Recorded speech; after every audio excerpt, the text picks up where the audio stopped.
You let one ant stand up to us, then they all might stand up. Those puny little ants outnumber us 100 to 1. And if they ever figure that out, there goes our way of life. It's not about food. It's about keeping those ants in line.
councils of government, we must guard against the acquisition of unwarranted influence, whether sought or unsought, by the military-industrial complex.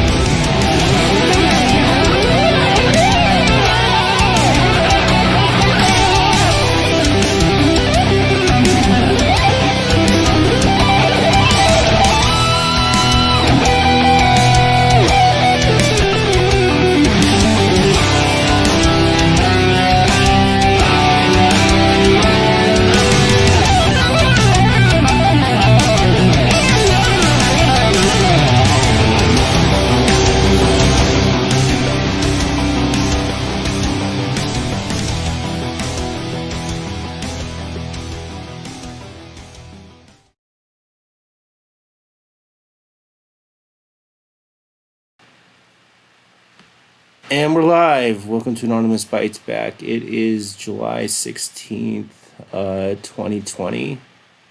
It appears in Twitter land a lot of shit's been going on within the past few days.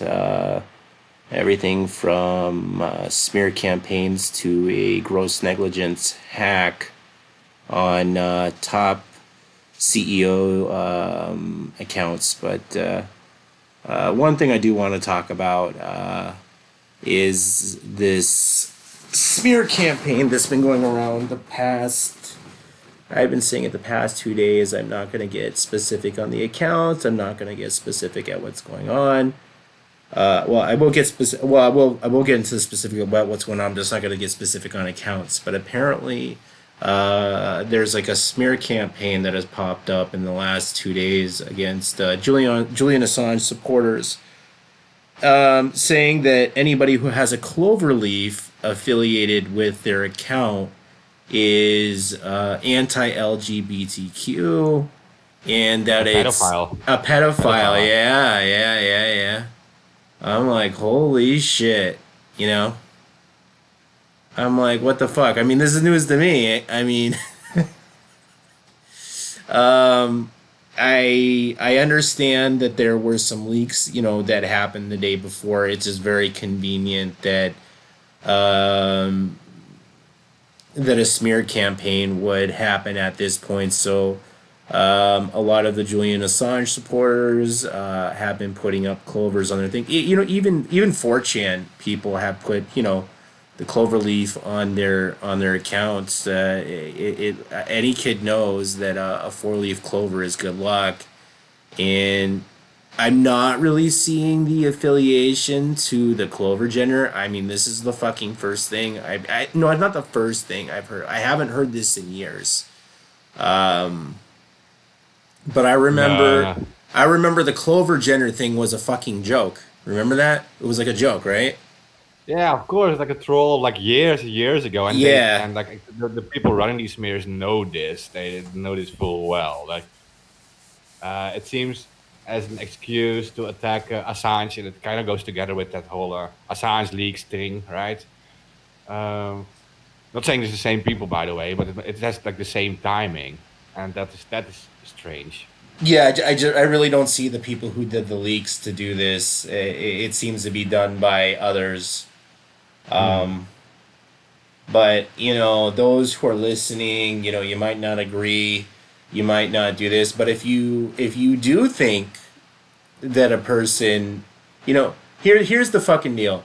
I've seen multiple accounts in this past week since we've done the last show, the most retarded shit.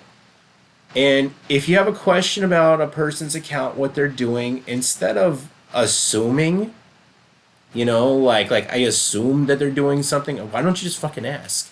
Why don't you DM the person, ask if they say it's none of your fucking business, then stay out of that shit, but why don't you just ask instead of calling a person a pedophile? That's like you've assumed a person has gone from activist to criminal based on a logo that's based on a meme that goes 10 years ago, maybe even longer.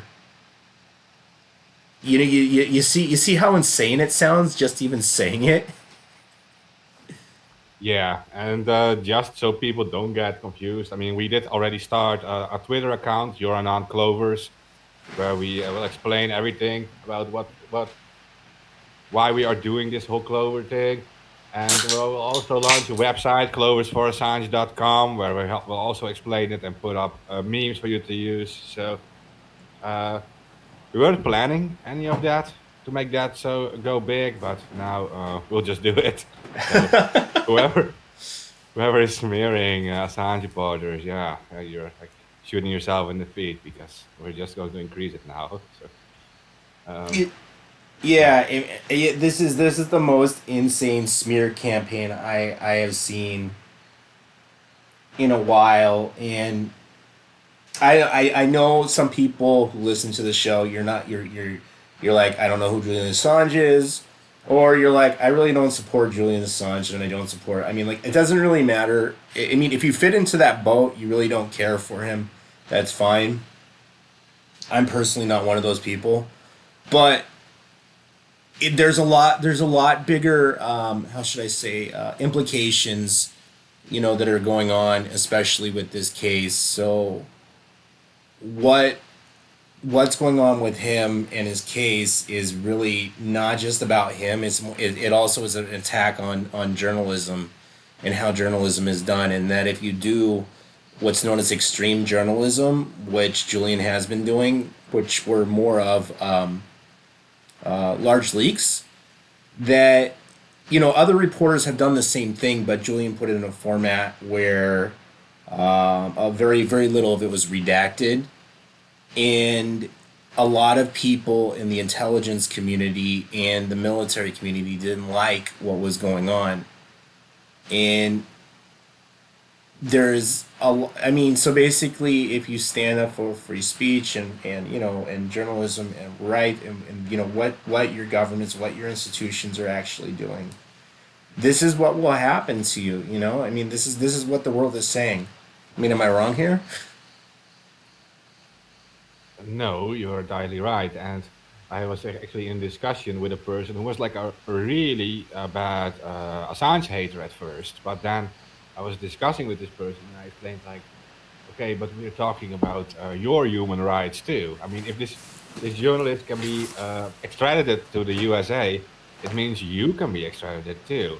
And the more you hate him, like, doesn't then it make even more sense that you are defending your human rights? Are you going to allow this case about a person you hate to take away your rights, like that doesn't make sense because this is about your rights. And yeah, so you hate this person, you want nothing to do with this person. Well, then you better defend him because if he loses, that case is going to take your rights away. 'Cause you like, yeah, and so at the end, this person agreed with it and said like, okay, this might be the lousiest person ever. I feel he's the lousiest person ever, but he shouldn't be extradited. He shouldn't be put in jail. So that's pretty much the thing, and so it doesn't matter if you love or hate him because it's not about him as a person. For some, it is. I mean, some really appreciate what he did, what he still does, and what the people around him do. But we're talking about an attack on free press, on journalism as a whole. I mean, the United States government, the current United States government, is trying to extradite a journalist who is not from the USA. He's from another country, and if they will be allowed to do this for whatever reason, it means that they can do it to everyone in every country around the world. Because the UK is not special on this, Sweden is not special on this. Other countries are not going to give better protections than these countries do. They have working law systems. So we're all going to be at risk for publishing anything that is not liked by USA. And other governments could be doing the same in the future, other NATO governments, for example. So, yeah. Yeah. You know, I understand, a lot of people who supported Julian Assange in the 2012 era around there, and a lot of stuff was going on, but a lot of people, have jumped off the bandwagon, ever since. So, but like we have said, this is much bigger than his character assassination that has gone on in the past 2 days. But I also want to talk about about the leaks that happened. So an individual had infiltrated the WikiLeaks backlogs, and I believe this happened. I know. One of our guys is going to jump on here and talk more about it, so you'll probably hear a repeat of this. So they were in the backlogs, and I don't remember. I do remember hearing about this individual getting into an argument with one of WikiLeaks staff members, and it was more of, hey, fuck you, I'm gonna fucking copy these chat logs and make you look like an idiot. And I haven't exactly gone through or had the time to go through Assange leaks, but I have gotten some summaries from some pretty good journalists in the past day who've combed through it, and it really doesn't implicate any crimes. It's more of, how should I say, done out of spite, what we call character assassinations. And I'm not the greatest of person, and I'm pretty sure some of the top journalists have said some pretty dumb shit within close friends. But when you start recording a person's individual conversations and chat logs that were done with the implications that it was a one-on-one basis and this wasn't going to be public, you've just it's called an invasion of privacy. And I'm pretty sure, any of us have said dirty little jokes in here and there, but this Assange leaks happened over I believe, am I wrong? Am I wrong, John? Was it over I love how you still call me John on there. Sorry, yeah. No, go ahead, sorry. But I remember it was over a fight. It was over a fight, and I don't remember if it was because the wrong pronoun was used or was the verb. It was a fight. I do remember that. And this individual had this data last year, right? 2019, somewhere around there. Remember that? Yeah, and there are earlier reports in Yahoo News, an article that already says that about like 100,000 files were published by this person, and some of these files would be used like that article doesn't make clear if that person actually delivered the files to the DOJ or whatever, but the article does says the same files are being used by the DOJ, and it was also published by that person. Yeah, but there are Yeah. some things that there are a few things that are going on, why they were delivered, and I can only guess. I really don't wish bad things on anybody. I really don't. But it's just very odd timing, knowing what is going on with this individual, and the timing that it's getting released. And I'll leave it at that. I'm not going to get into the details. And what's going on with Julian Assange right now? It's just timing for a perfect storm in a character assassination attempt. It really is. That's it adds more actually. Well, I don't know if these people know that, you can't. I mean, character defamation really doesn't have any real leverage when it comes to court cases. It really doesn't, but it will change how the public will view the individual. But I believe that if Julian gets extradited to the United States, this would not be a regular court setting. This would be somewhere in the high courts. So, but I'm not a lawyer. But Yeah, with character defamation, of course, you can't just call someone like a pedophile, right, out of nowhere. But uh, it is difficult because if you are willingly, this is a part of law, at least this is in Europe. If you're willingly putting yourself in the public arena, like you become a politician or you become like you want to be like a celebrity, a famous person, you willingly enter the public arena, and that means that you are subjected to criticism and smears, and this is part of the public arena, and that is a specific part in law that says like then the part of libel and stuff.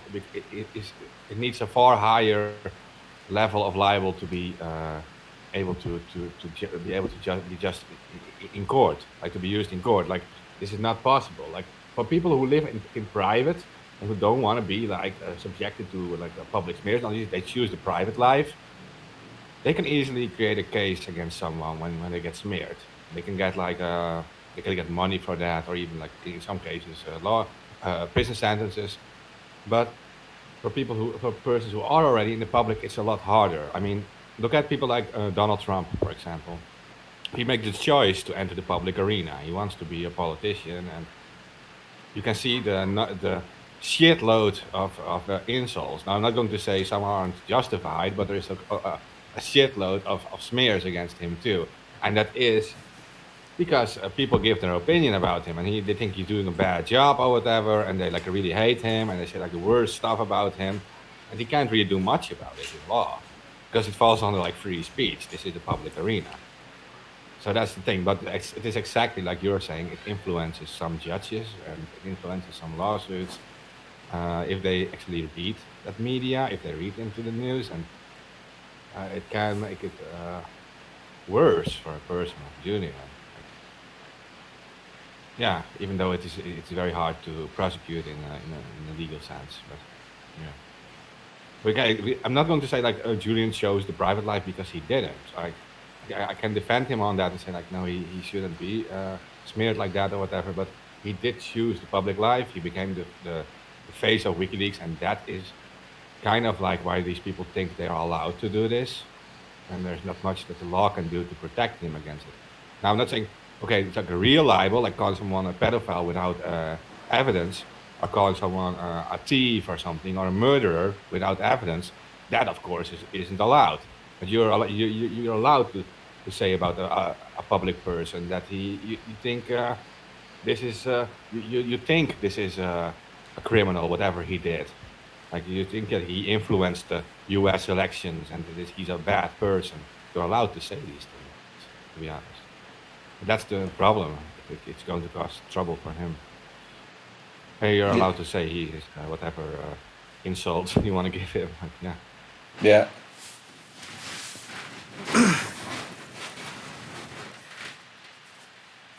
Um. Yeah. So there's a lot of shit going on. It really is. I don't. I don't. I really don't wish bad things upon this person, but it's just very odd timing. And I know that these logs have been available for quite some time. It's just weird how the site went up in in a matter of days.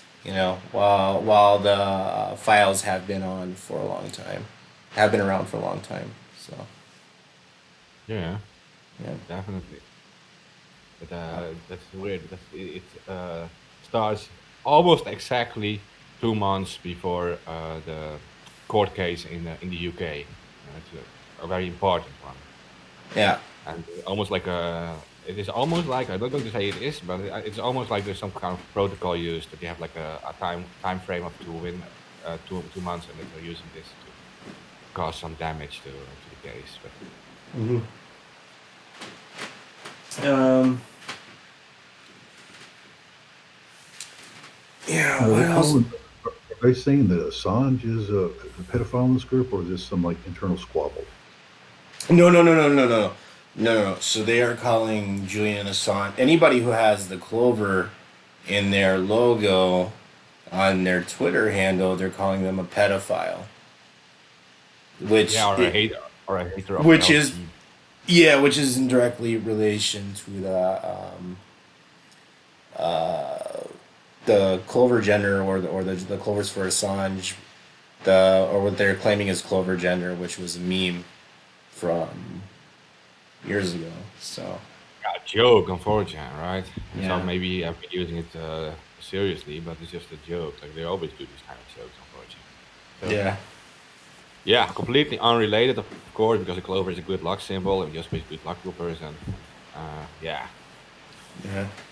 which is weird, but of course, we could expect these smears. I mean, they're obviously seeing a very strong supporter base for Assange there, and whatever symbol would have been used, they would have found something on it.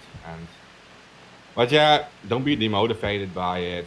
You can see them. You're making them scared. So if you're supporting Assange publicly, you have like Clovis for Assange or Free Assange in your name. Don't be scared of these people. You're actually scaring them, and they're using smear campaigns against you. So, like, who uses Twitter paint? Like, this is a stupidity. I'm just saying that I would. I continue to watch the stupidity. I have refrained from saying saying what's going on in my mind. I'm just on these accounts.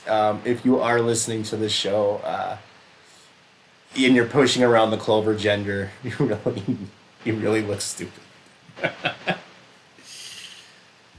Yeah, I was talking to one person on that. One person was claiming it, and then I looked at his old tweets, and it was like 4 months ago. He said like, I'm new at QAnon. Can you guys help me? And he was like pushing the whole QAnon thing.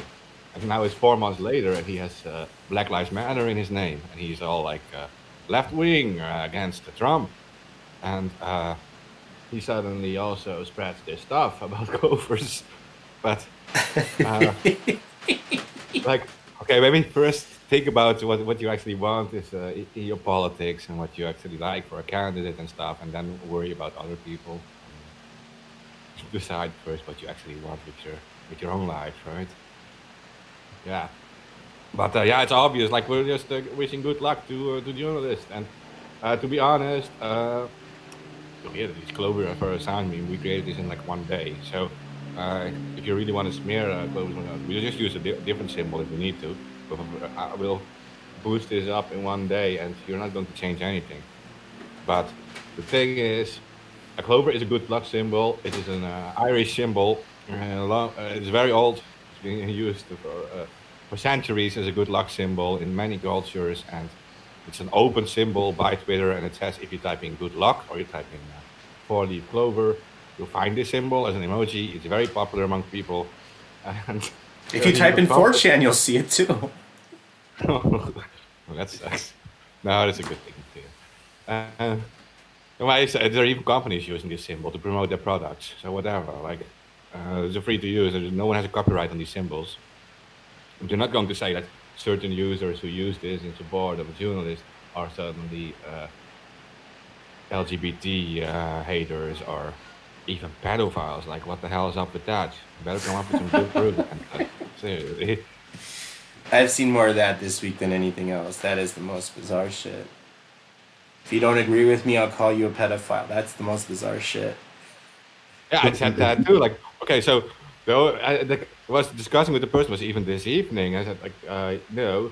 So this person said no. There are some legitimate Free Assange supporters using the clovers, and I never said people should unfollow these accounts. I said like, no, in your post you just said unfollow people with clovers in it, and in other words, this person said like because clovers are pedophiles.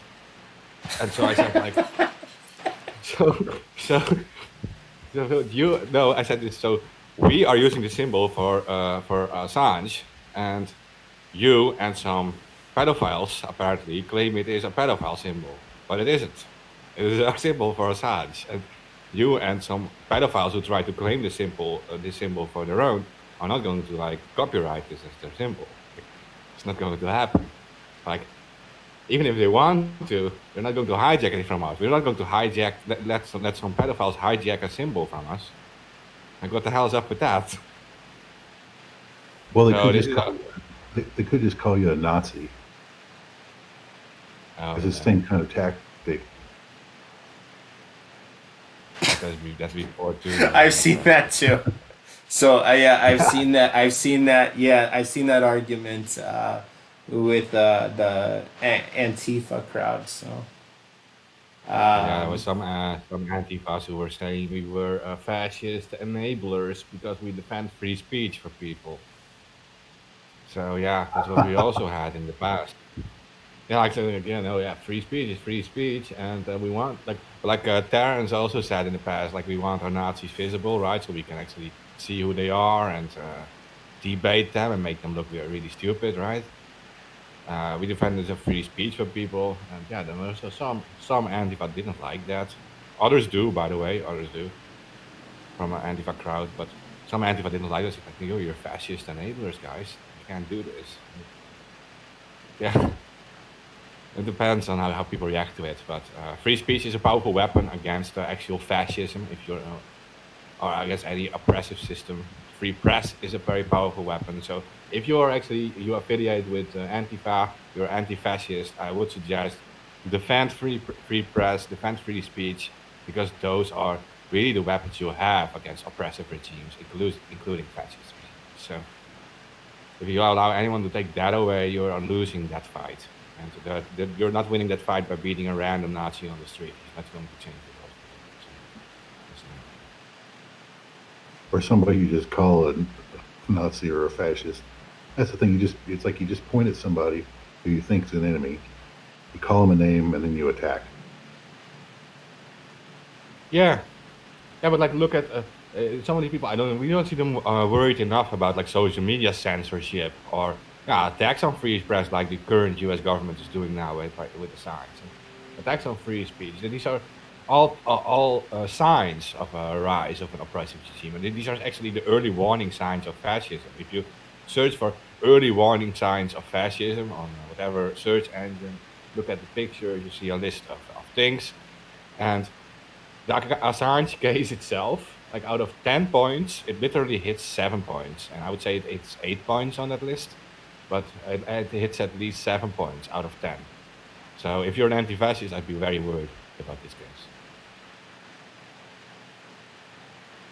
yeah.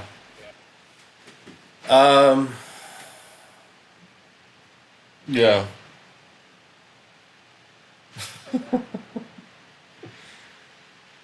this everything is becoming so weird in the past few weeks. It really is. Um, Yeah, what gets me though is it's hard to have a conversation with anybody anymore. You meet so many of these people, and it's like it crosses multiple groups now, and it's just they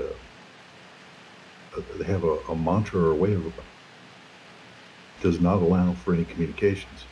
You meet you hit a point very early where it's just like, well, somebody says you're something, and then it's like the conversation's over.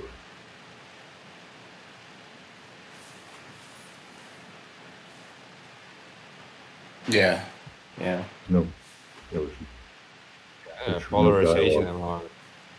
among polarization among activists. You're being put in That's this getting that's hole. getting yeah, that's getting pretty bad lately. And I know I just want to put this out there. I know a lot of us have different ideologies, but and kind of what's going on, with the world right now. But the more polarized we have in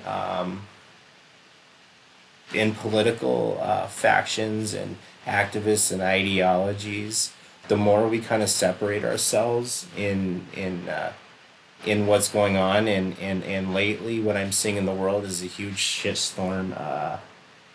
And I just see things getting worse. And I was saying this at my job, and I was saying I remember like my coworker didn't understand what I was talking about. I said when you have like extreme polarization of ideologies within a country, you start opening up the door to what is commonly popped up is called extreme radicalism, and some people call that activism. But when you're burning down somebody's house because you think that they have a different ideology, then you're basically shitting on your own community. So you're shitting where you eat, and I don't have the right answers, but you should just put that in your head for a second. When you're just punching some guy because they have yes, there are bad people out there, and I'm not going to defend Nazis. I'm not going to defend people who do bad things, but I'm just saying in the political sense, in the activist sense, and because you're beating up somebody because they believe something different than you, and there are people within your own community, there's a problem there. Am I wrong? I don't know. Yeah. No, it's totally right. Yeah. But some people don't agree with me. I know there's black bloc tactics and stuff like that. So I will probably get a lot of hate mail at the end of the show. That's my 2 cents. Yeah, COVID-19 is spreading like wildfire. It's pretty bad, especially I still have contacts in former Soviet countries. Um, I believe Georgia is still claiming they don't have any cases. Also in the stands, things are pretty bad. Kazakhstan, Uzbekistan, and I think Tajikistan, they are on lockdown for another till August. I know in Tashkent, crime has risen 50%. I don't understand how people are going to provide get through this financially. I really don't. I don't understand. Uh,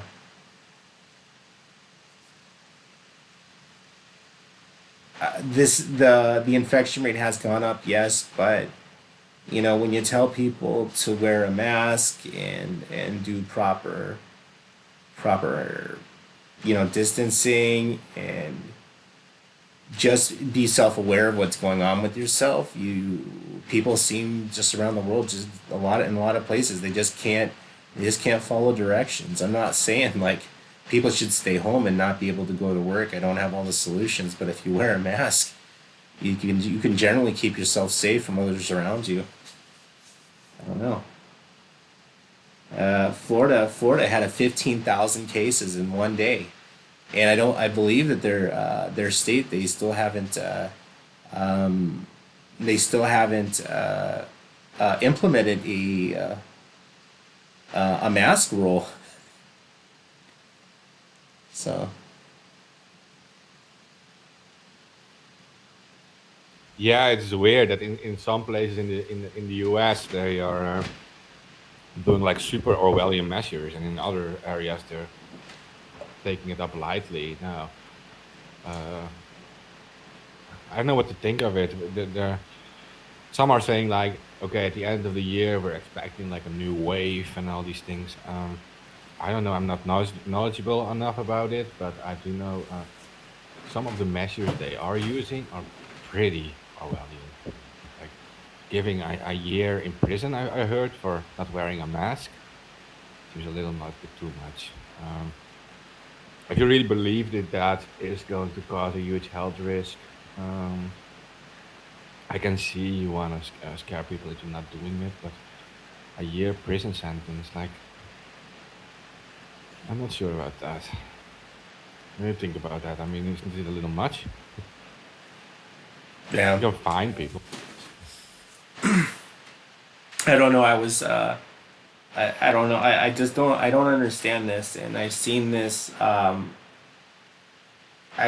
in several places in the past 2 weeks. Um, that even in the medical settings, I have seen improper PPE procedures being used.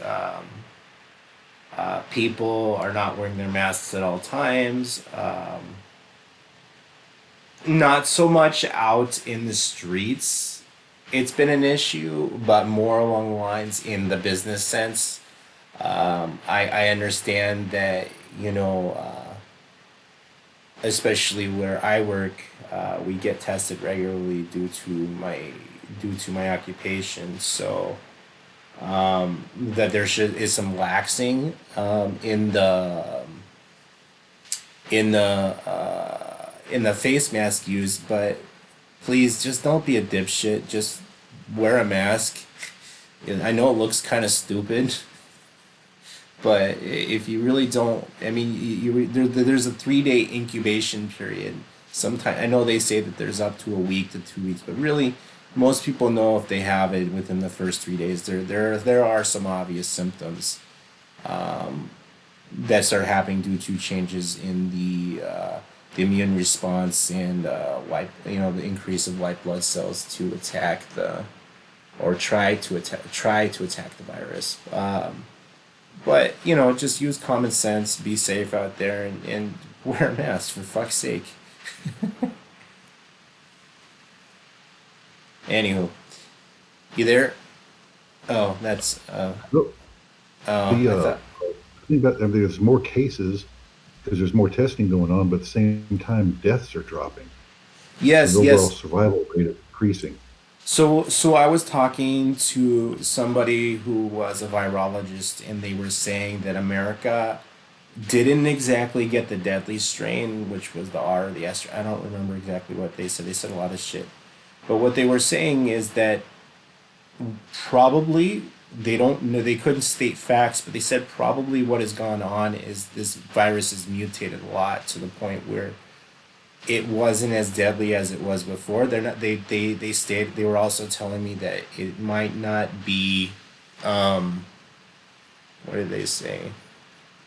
The death factor, yeah, the death factor would still not be there, but it's like what they would say, not quote unquote as deadly, but the potential is there. So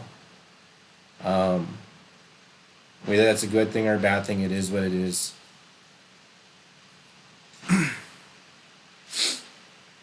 That because the medicines haven't changed.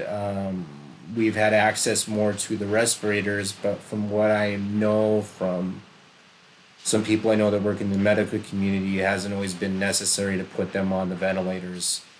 Not all of them, but old people, yes. But more of the moderate cases, no. I did read that it actually can also be dangerous for older people, right? These ventilators or these Yes, respirators. yes, because that what was going on is that the O2 levels were dropping. Were dropping, and the only way to correct that is to turn these ventilators up 100%. So your lungs are not designed to be inflated like that, and you do have some problems afterwards. They're not permanent problems, but you will your breathing will be impacted for quite a while, up to 2 or 3 months. You might have problems breathing, but the lungs really aren't designed to be inflated like that. But that's the only way to get the O2 levels that high, or to a point where there's enough saturation in your blood where you're still alive. So, I mean, unless anybody's got a better way to get oxygen into your bloodstream, I'm open ears, but we need oxygen. So, uh, Yeah. Yeah. Okay. Well, to keep it in the middle, there's some listeners who will say like this is a super dystopian and they're overreacting to put a new oh, it's not a rule. hoax. No, no, no. But I'm saying like people think that okay, the rules don't fit. The new laws, the new rules don't fit the actual problem. Uh, I can see why they feel that. But if you just want to make sure you're safe, it makes some sense to keep a distance from people, right? And a mask that costs you 50 cents doesn't hurt anyone either. So why not do it? You can think like that, and you can just think like, okay, I don't know, I'm not sure about this, but I'm going to not take the chance on it, and I'm just going to wear a mask, right? Uh, for the rest, I don't agree with laws like what that they're doing this in my country, that they are going to let the police be allowed to like kick in your door and just to see if there are like more than 4 people in a room and like arrest everyone. Like it's a little too much, of course, but you can't you can't do that. And large. I also think it's very weird that they're trying to ban protests while they're allowing other protests. Like we saw the Black Lives Matter events were all over the world. They were here in Amsterdam. They were here too, and there were like 10,000 people on the Dam Square in Amsterdam, and no one cared. But then there's another.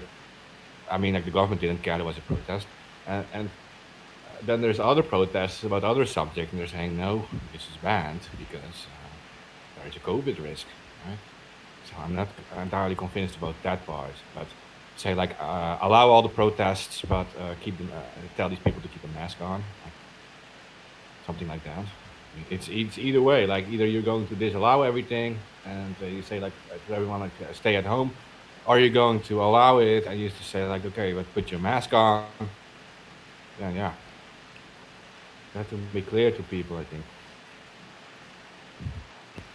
How is that in the USA? By the way, are they banning protests too there? Hmm? Are they Pretty banning much. protests? Now that's it's now the violent ones that they can't control. They're not in control of those, so they can't do anything about them. But if you're regular mom and pop, you want to wave flags and banners, you can't do that. That's dangerous. They'll send cops for you.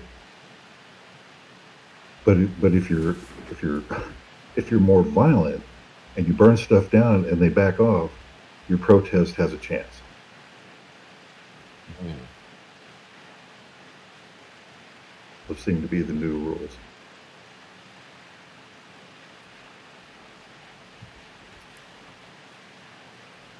Yeah. It used to be this generic rule. It was always the same already with protests. Either your protest is super small and you're going to all be arrested, or or I mean, they won't really care about you, and or your protest is too large and they can't do anything about it, or you're like in the middle and then you're kind of fucked. You're going to make a lot of trouble for you. I mean, if you're too big, they can't do anything. If you're too small, they won't care, or they can arrest everyone at once.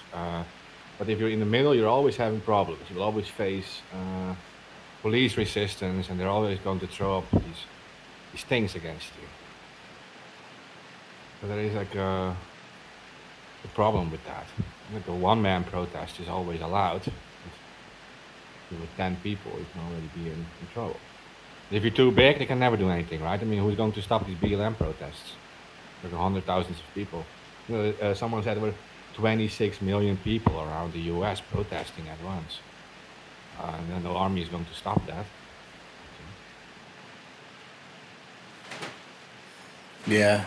But they could if they're if they were fair, they would. So the bigger point.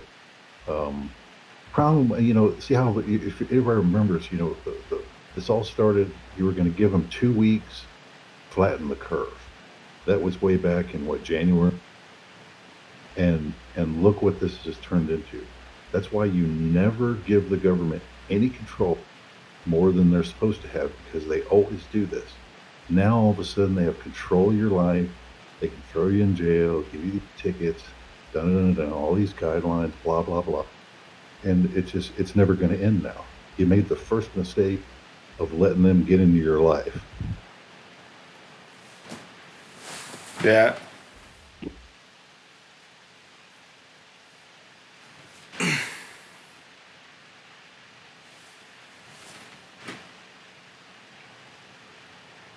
I know. I can tell you, I live in one of the most populated countries in the world. Like we're literally more populated per square mile than China. Not in raw numbers, of course, but more people live each square mile than in countries like China. No one on the streets wears a mask here. Only tourists wear masks. The distancing rule, everyone does really stick to it. They keep distance. Even every supermarket has like distancing lines and stuff now, and that at least seems like the primary thing to keep your distance from people. Like you're talking about a disease that's apparently spread with droplets, and if you're outdoors, the wind carries it away already a few feet in front of you. So if you keep distance, you're making a huge difference. The mask thing, yeah, it isn't mandatory here. It is, I think, it is mandatory now in public transport. I can see why you're talking about the airstreams that like recycle through like a bus or a train. So I can see why they're doing that. They're all sitting in each other's breath, right? And you might catch it after some time if you're in there. And for the rest, the distancing rule I think is very important for now. Yeah. It lasts up to 1 hour in the air though, so it's like it's kind of pointless. Like you're gonna get it no matter what. If somebody had it,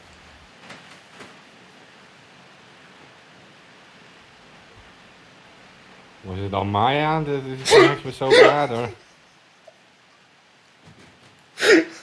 Sorry. it wasn't that bad. It was that bad. I was like, what the fuck? I was like looking at a different screen and like, oh my god. Yeah. As you're right, at the rate that is going, America, what is having 60,000 cases a day, 50, 60. You're right. It's a numbers game, and there's only a matter of time before everybody gets it. Yes, there is. I would say there's a probably a high error rate in the confirmed cases, but then again, I would say that the high error rate, we're talking about 10 to 20%, due to just shitty reporting. But yes, it's a numbers game, and one of my coworkers got it, and she said the only thing that she had was a headache, and her eye was kind of drippy and stuff, but her husband never got it, and she didn't develop antibodies for 3 weeks, and they would not let her return to the job site until she developed some antibodies. So The person who he got it from also displayed the same symptoms, just a headache, and that was it. So, but that doesn't happen to everybody. So,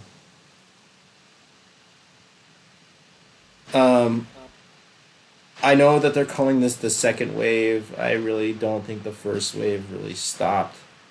I don't know. This is what happened. This was predictable. I think I said this. Did I say this in? I said this in April, right? This is just going to continue to escalate. Yeah. Yeah, we discussed how it's going to just continue. It's not really going to be a second wave. It's just going to be a continuous wave. Especially here in the U.S. I mean, with everybody protesting, like, it's not the greatest time for everybody to be protesting. And then on top of that, you have some people who somehow think that scientists around the world are all colluding together in their secret labs and trying to fake a disease. And it's just like, yeah. I might be colluding on the vaccines, I guess, and trying to make money on that. Oh yeah, absolutely. But I mean, like, the thing is, like, people are like saying, oh, they're faking a virus, and it doesn't exist. But if it didn't exist, then there would be like tons and tons of scientists that said that. Like, they would see that, like, they wouldn't stay silent about it. You can't keep all of those scientists silent about something like this. It's like, you can fake a spread of a virus maybe in one country, right? But, there's videos coming out of, like, every single country where people are dying in mass and fucking, like, mass graves are being dug and everything else. I mean, we saw what was happening in Iran. Holy shit, man. Like, they were digging, like, mass graves and burying people in them. I mean, it's like stuff like that. And that's also going on in Brazil. And we always talk about, like, the West and everything, but, I mean, Brazil's getting hit really hard. And I've seen and heard that Africa is also getting hit really, really hard. And it's not in the news. Maybe that's because of it's Africa, and there's not a lot of reporting. There's well, yeah. In some parts of Africa, there are like cell phones and internet and stuff like that. But I mean, in the majority of Africa, there's not, because it's the poorest country in the world.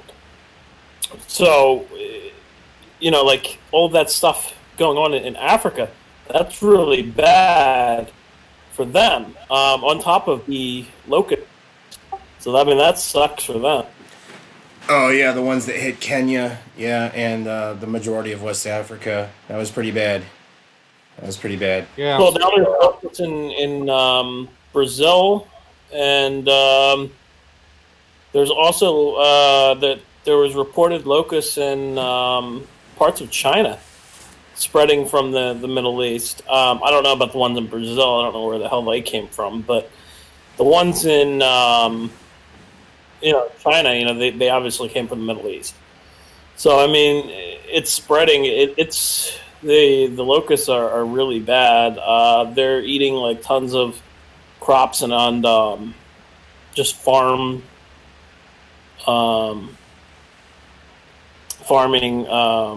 like vet. Yeah. If you're talking about Africa, okay, the locusts and fires like this, they're going to put a lot of pressure on healthcare systems there. Like, there is the countries like South Africa or Nigeria or Egypt. Those countries have pretty decent standards. Yeah, a lot of North Africa. There's a lot of civil running. I would say there's a lot of first world accommodations, but that's Yeah. not spread throughout all of the countries. Like if you go, a lot of North Africa is like that. But if you start talking about Liberia, there's one of the poorest nations in fact, in the world. Or Ivory Coast or Somalia or Sudan, that can get really bad there. It's already bad there without any, yeah, without any locusts and without any virus. And, yeah, there are countries like Morocco. Go ahead, AK. Sorry.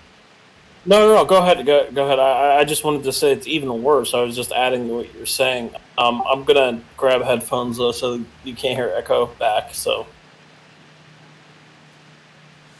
Yeah, we have to mind there is some lag here. So if people hear us talking over each other, it's because we can't hear each other in real time. It's like a little laggy sometimes. Whatever.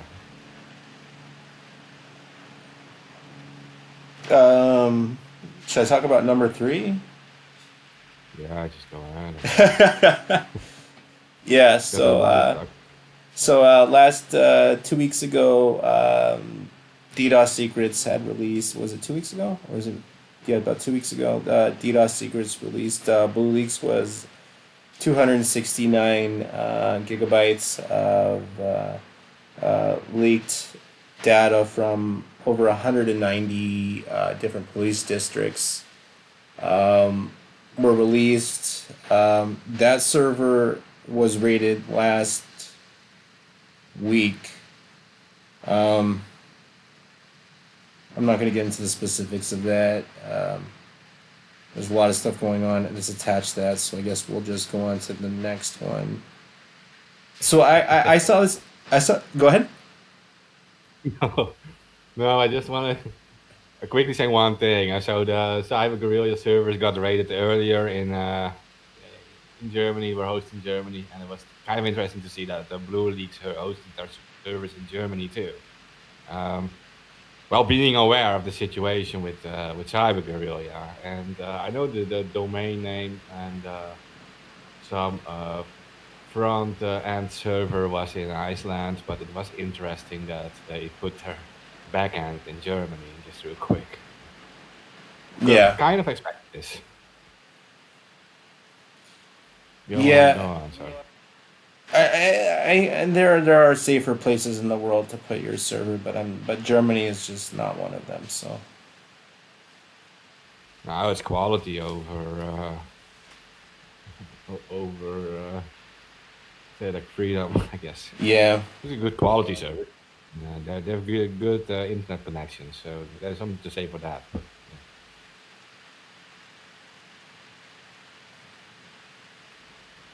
yeah, for internet freedom, it's not the best place to be. And shout out to Cyber Guerrilla and the problems with Hetzner, Martin Hetzner. Fuck up, really fucked up host to do this to people.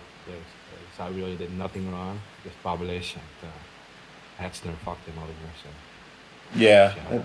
So that server was there. Go ahead. I was just gonna say, I mean, they've fucked over multiple people. Like it's not just Cyber Guerrilla and BlueLeaks, or not BlueLeaks, DDoS Secrets. There's other people that specific host has fucked over in the past. I don't remember the whole full list, but I've seen other websites that were.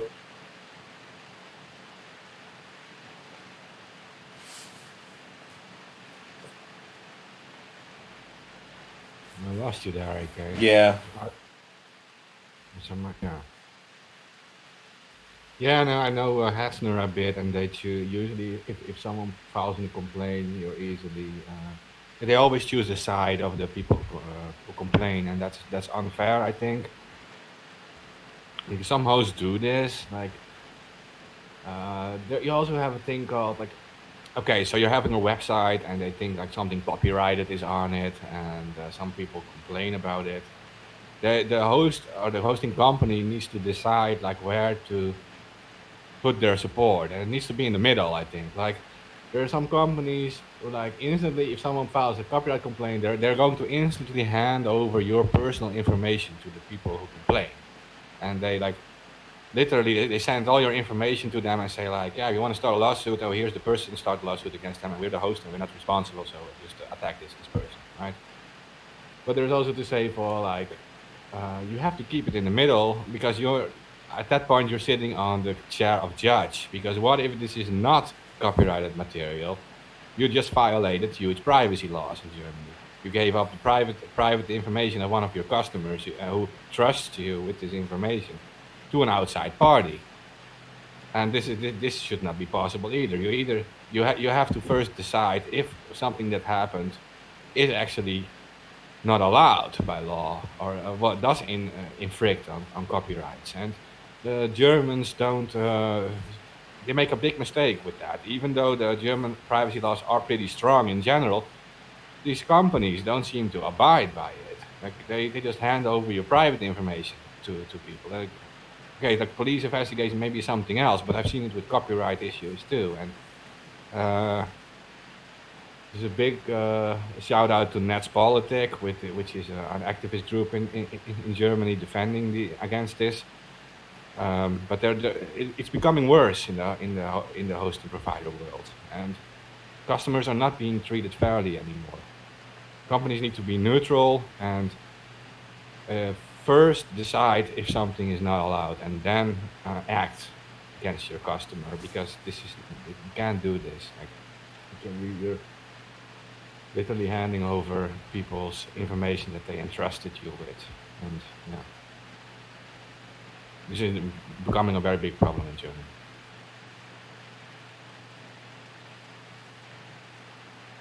Yeah.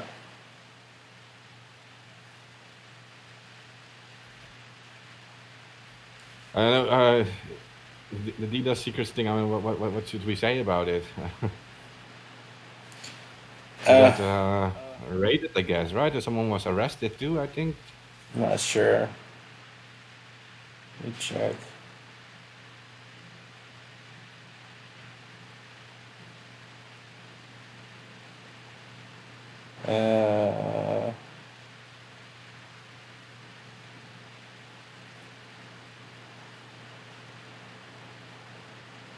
Hold on. I guess they were, hold on. They're still posting. Oh, not yet. Okay.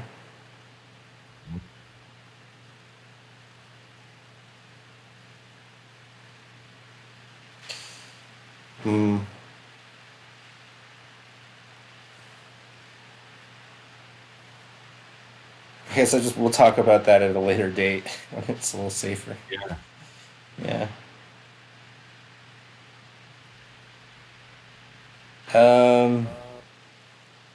So what should we talk about? So I saw this in the news that Cozy Bear, a Russian hacking group, or ATP29, was trying to hack vaccine companies within Europe, and I'm not understanding why they assume it's Russia. There's not enough evidence other than just claiming it was Russia. I mean, you show me a code snippet, you get an IP address. What identifiable information has anybody come up with other than accusations in the last 24 hours? Has anybody else been trying to track this?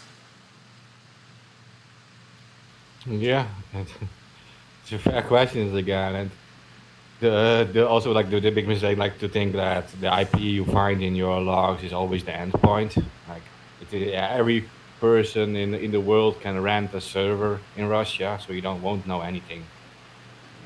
You still won't know anything. You can always rent a server in Russia, and they're super popular as like proxies or VPNs, and so yeah. Wait. Yeah. No, I was just going to make a joke. I was just going to say, so you mean to tell me that anybody could use Russia as a proxy and hack something, and then they would just blame Russia? Yeah, well, that is how it is. That's how they're actually doing it too. It's insane. It's not Yeah, the I end know. point. I mean, someone is, yeah. No, you're right. It is a joke, but it is actually the reality too. Yeah, I know. It's just like, and the best part about that is like, we know that the CIA has that capability to fake an attack and forge the what's the word I'm looking for? Fuck. Forge the like the details of Russian locale, or mess with the metadata to say that it came from Russia, when the attack is actually coming from the U.S. or from another country. They can mess with the um, with code in a attack in a virus, and say that this came from Russia, and that was in WikiLeaks. It was in.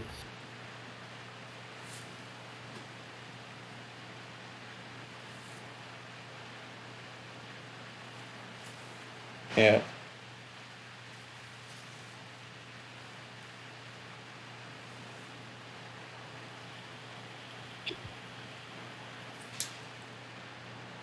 Yeah, so you need a little more than an IP address to claim this is the location it's coming from. It's like Russia. Like many people don't know that Russia is a huge location for different hosting. Many people have their servers in Russia, their proxies in Russia, VPNs. Why? Because it is like the closest thing to Asia too, from Europe in a sense. And if you're catering to Asian users, you can choose either to go to like South Korea, which is like thousands and thousands of miles away, or you choose Chinese servers, which have other problems like censorship and things. So, and then if you don't, or India, and you can choose for that too. But that's like also thousands of miles away sometimes. So often you choose Russia as a location if you cater to both Europe and Asia, and to say that like traffic coming from Russia is like always the end point of it is not true. I mean, yeah. So you need a little more than that. You need some kind of like statement from hackers, or you need to have like someone infiltrated with them or whatever. Like you need some real evidence. Like from in the hack community, we all know like we don't the visible IP in logs is not going to be your endpoint IP. That's just not how it works. No. Someone will be someone at like sitting at a McDonald's at like a public Wi-Fi. So Yeah. Who are you gonna get? You gonna get the guy flipping the fucking burgers? yeah, yeah. But yeah, you gotta eat. You exactly hit right there on the nail. I mean, with that joke, I mean, if there's a hack, right? A sophisticated hacker is going to throw somebody off. It's not going to be just obvious. Like, I'm going to hack from my home IP. Like they're going to use a VPS. They're going to use proxies. A VPN. I mean, it's so ridiculous that people would be like, the endpoint IP would be in the logs, because there's so many different ways you can circumvent that. On top of, I mean, like, you can spoof a MAC address and all of that. So I mean, it's like, for anybody to say that anything in the logs is going to be 100.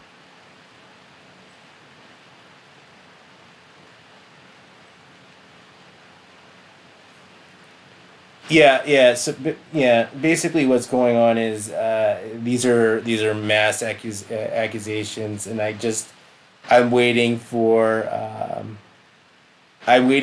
a legit um, tech reporter to give me a code snippet, or to present one that other than accusations from ATP 29 or Cozy Bear.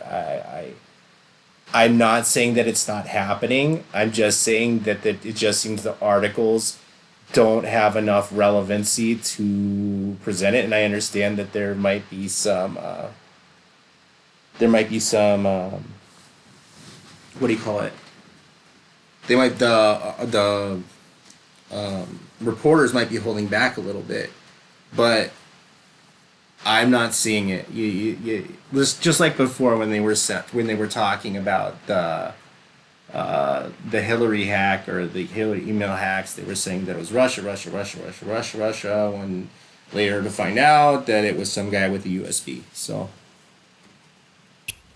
Well, all right. So, in regards to Hillary's hacked server, Guccifer, the first Guccifer said in an interview that everybody was in and out of that server, and that there were several countries that were copying all of the data on that server because it was so insecure you could RDP into it, or remote desktop protocol. I mean, like, how insecure does your server have to be to allow RDP?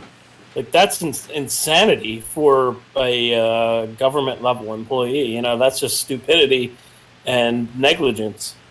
And she should have been charged with negligence and everything else. I mean, like, Julian Assange, when he was going through and posting the emails that the FBI were releasing, right? And he was making, like, people don't understand that WikiLeaks made a search directory for those emails that the FBI released, right? They would have never been able to go through and read all of them without that. And some of those emails were like criminal, like fucking talking about like arming ISIS in Syria, like, and Assange pointed that out in like various different interviews. So I mean, they could have charged her with so many crimes, but they didn't. And the reason why they didn't is because it would have fell back on the actual Obama administration. I don't think. Well, also that Hillary was like friends with Loretta Lynch and friends with Comey, and it's a whole fucking triangle of corruption. But I mean, like, besides that, I mean, the big thing there would have been to. Anything charging Hillary, they would have had to charge Obama, because Obama was aware that there's emails where Hillary and Obama are talking on the non-secure email. So I mean, there's like stuff like that. That's kind of some of the reason why she wasn't charged. But yeah, there was hackers that were in and out of that server. According to Guccifer, he said that Chinese, Russia. Copying it and trying to sell it on the dark web. And I actually had some inside information come out about that. In regards to the server, the missing emails were actually for sale on the darknet. Wait, but I had access to those. I had access to that shit the 2 days before that website went up. Wait, what are you talking about? I'm talking about the actual Hillary Clinton's emails, not the emails, and not the Guccifer 2.0 shit. Well, Guccifer 2.0, like the stuff that was released with Guccifer 2.0, was really nothing. Like it was nothing. And the thing is, Guccifer 2.0 reached out to me and sent me fake documents. And after they sent me fake documents, I knew something was up with that. Because they sent me like documents that were called the Clinton Foundation, and then inside the documents was a file named Pay to Play, and I was like, no fucking way. I was like, get out of here, this is not legitimate. And I started looking in the metadata of the files, and it was like just freshly created, and I was like, you guys are bullshit. Like, I didn't say that, but like it was just obvious that there's something going on here. So Guccifer 2.0, there's other like red flags there too, like what's his name? Adam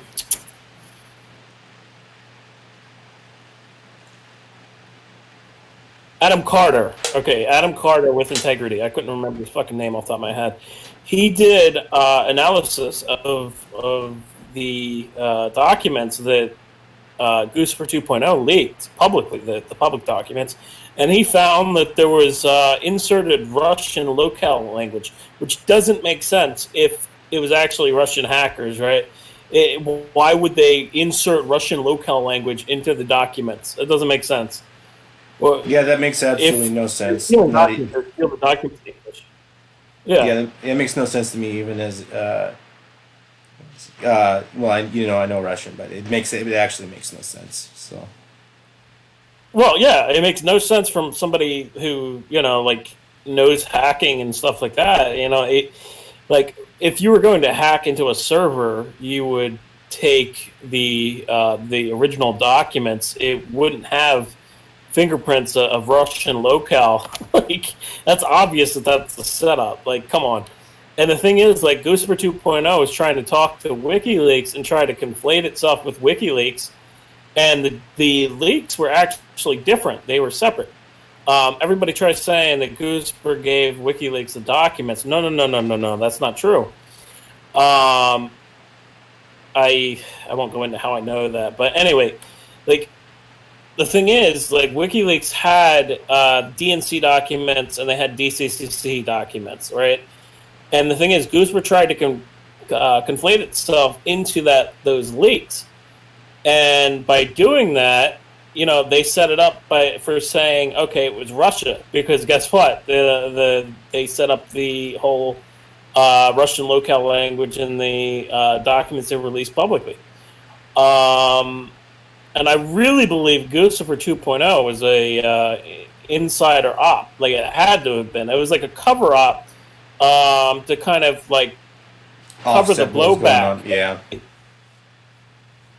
Yeah, and yeah, it was a lot of fuckery going on. It was pretty obvious, but like we saw like DC leaks, and we saw like a whole bunch of other leak sites that kind of popped up. There was another one besides DC leaks. I don't remember what it was off the top of my head. Besides Guccifer, but we saw several like leaking websites pop up, and then they disappeared. And in regards to DC leaks, they're accusing WikiLeaks of running DC leaks, but there's no proof of that.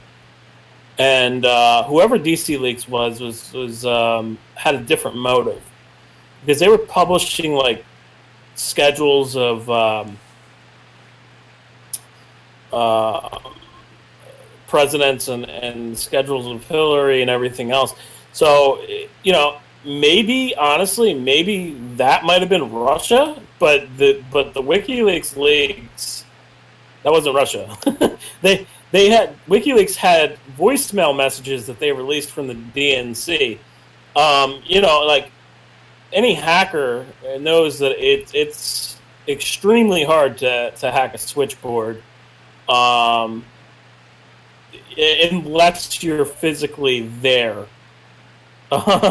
Unless the permissions are set up wrong, but when you're dealing with government servers, they usually don't make those kind of... that's not true. A lot of times they don't. So. Yeah, right. And so it's the fact is that they got the voicemail messages that they were leaked. It's obvious that it was a leak. It's like... It's hard to... I mean, could somebody have hacked and gotten the switchboard? Yeah, but it would have been very fucking difficult, and it depends on how the network was set up. We had no idea how the network was set up, and that's an important question to explore. But we'll never get an answer for that. They'll just cite national security, but. I think it's obvious that it was a leak, and I have other information on that, but I won't get into that.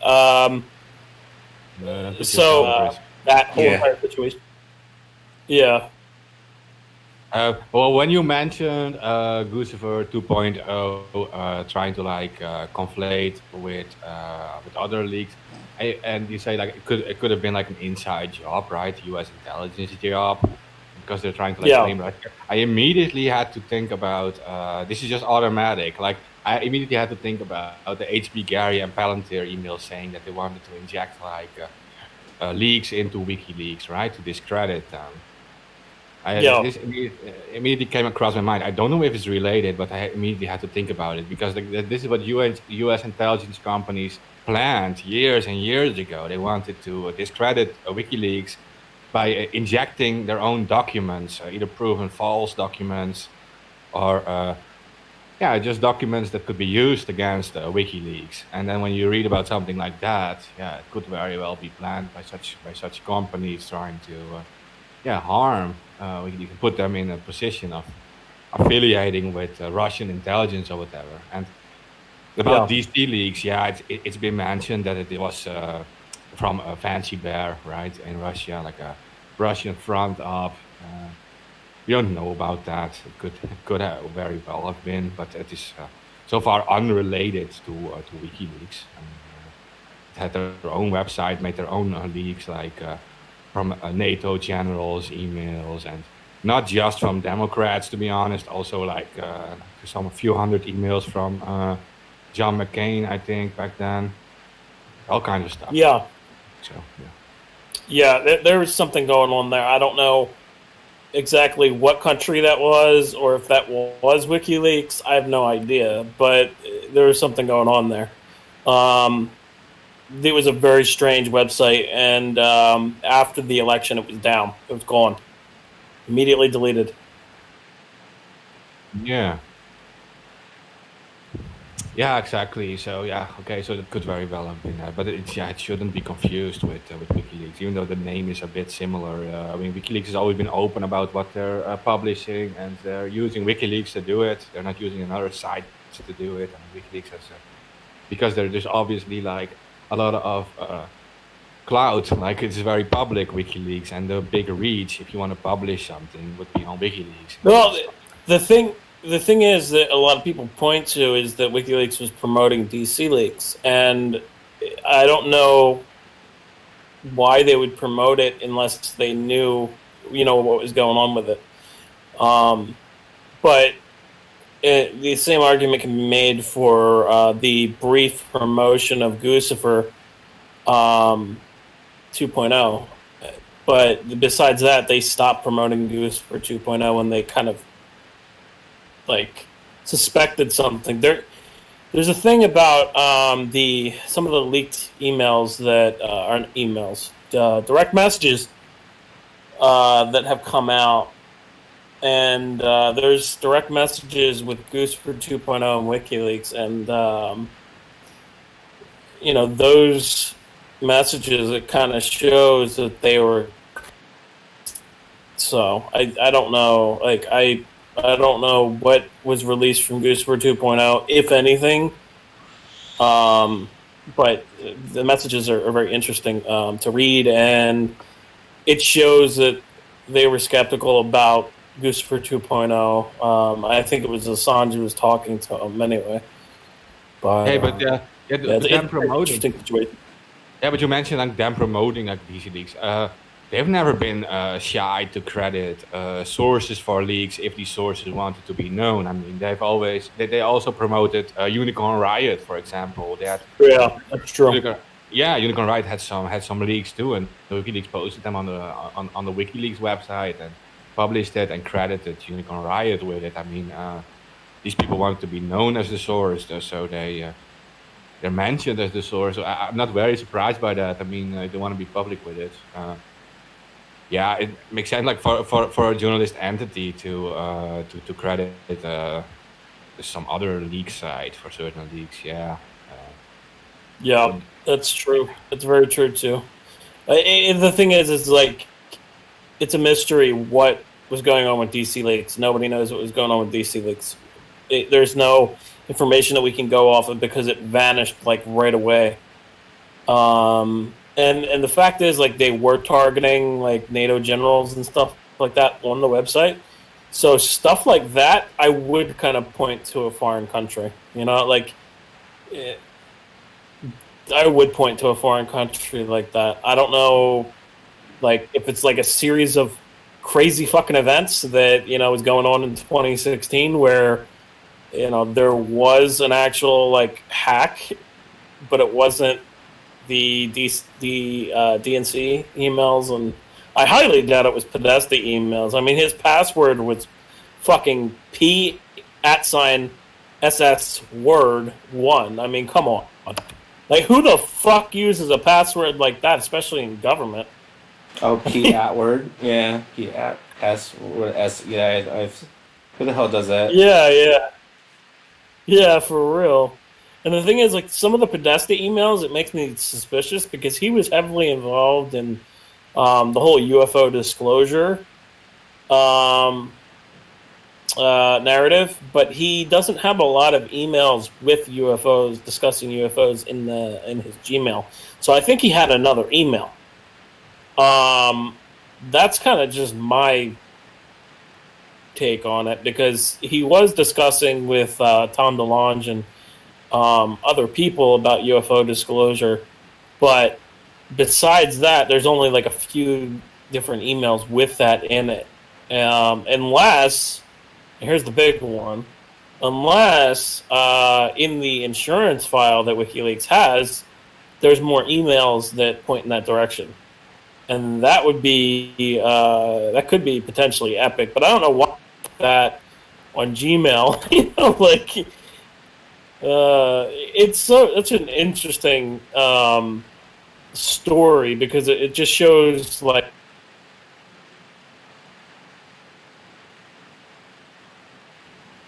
Lost you there.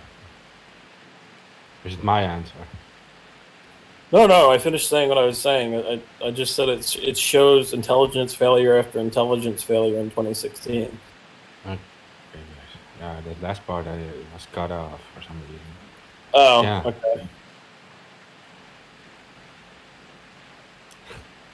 Yeah, that UFO disclosure thing is also like an entirely different subject. It's interesting, by the way. I mean, that whole Pentagon stuff, and then suddenly it all went silent again. And yeah. No, it's picking up steam again. It's picking up steam again. There's new leaks that just happened not too long ago. It's probably a couple weeks ago that they released new videos. And Congress is now interested here in the U.S. They are trying to pressure the agencies in the government to have transparency with this subject. So no, it's still around and it's still gaining steam. And Congress just had a meeting like a few weeks ago, maybe a month ago by now. But yeah, they're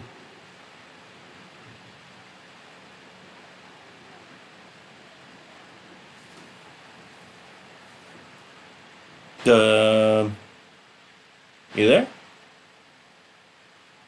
You're always losing on these weird moments. No, Yeah. I'm done talking. Like, I think there's always like a part missing when you're talking, and then it sounds like you've been cut off or something. that must be Discord then. Like, I don't know. Like, because I've never had problems with it before, but maybe it's happening now. I don't know.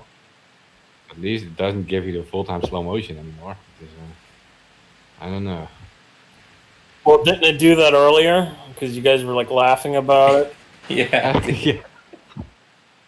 And when you just jumped in, it was like super slow motion. Yeah.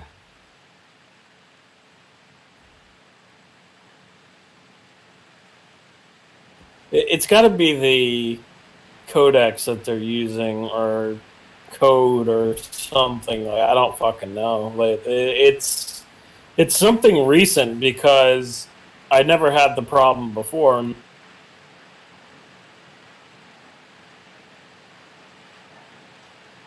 I gotcha.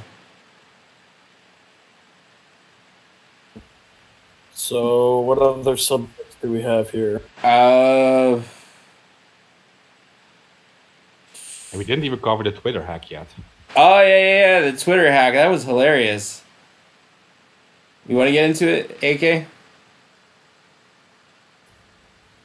Yeah, I guess we could discuss that. Like Twitter's saying that it was one of their employees, and it was one of them that got bribed to do it. But then there's other conflicting narratives where they're saying that, oh no, the employee didn't get bribed. Um, the employee got tricked into giving them access with social engineering or something like that. And I'm like, I think that's just an excuse. I think that there was an API exploit, like a 0-day, that allowed them to do that. I mean, honestly, I don't understand. Like, if it really was a employee, Twitter just revealed to the world that their admins have access to everybody's accounts. And so, I mean, I don't know how you guys feel about that, but that's my take on it. Like, yeah, I feel like they did damage control, then fucked up. That's kind of my view on it.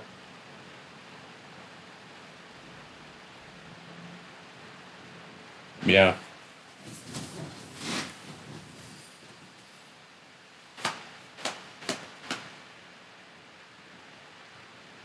Did we discuss the whole attack on the four-leaf clover? Like, Yeah, no, Clover Gender. Yeah. Yeah, we talked about there's that. more than that. No, there's more than that. I've been seeing people go around saying that the Clovers are white supremacists, and fuck, that's why I said that on Twitter. Yeah, that's why I said that on Twitter, like, for that quote, like, because I know that she was talking about Clover Gender or some bullshit, but then, like, I've seen it going around where people are saying that it's white supremacy, and I'm like, wait, what? I'm like, why do you guys like think that every fucking thing is white supremacy? Like, every symbol is white supremacy. I'm like, it's a four-leaf fucking clover. It has meant luck for like the past century. Longer than that, I think we're talking almost at least a millennia. Yeah. Well, yeah, I guess being more fucking accurate, it's millennia, but you get my point. It's just ridiculous. Yeah. Yeah, it was just like a pot of gold at the end of the rainbow, right? There's some guy running around. Yeah, leprechauns. Yeah. That's an old lore from in Celtic, in Irish. Yeah, not Celtic's not so much, but more Irish than.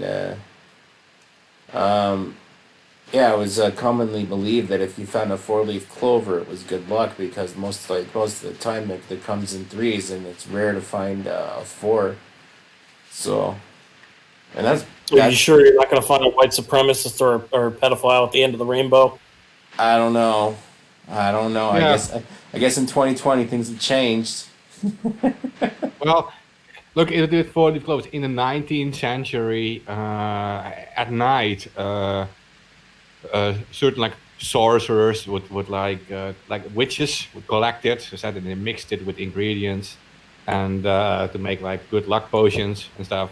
And the young girls would collect the 4-leaf clovers, search for them. This is 19th century. Young girls would search for them, and if they gathered them, would give them perfect happiness. That's what they believed in, and this is in Ireland, but also in the rest of Europe. They would collect these 4-leaf clovers, and so I'm just reading quickly about it now. That like the first reference to luck might be from an 11-year-old girl who wrote in 1877 a letter to St. Nicholas Magazine and said, "Did the fairies ever whisper in your ear that a 4-leaf clover brought good luck to the finder?" That's what she asked. And so this is like centuries-old stuff, and it is a publicly available emoji on Twitter. Some companies use it. There's a company called Clover, literally, and it uses clovers to promote their products, which is all fine. I mean, everyone can use a symbol like that.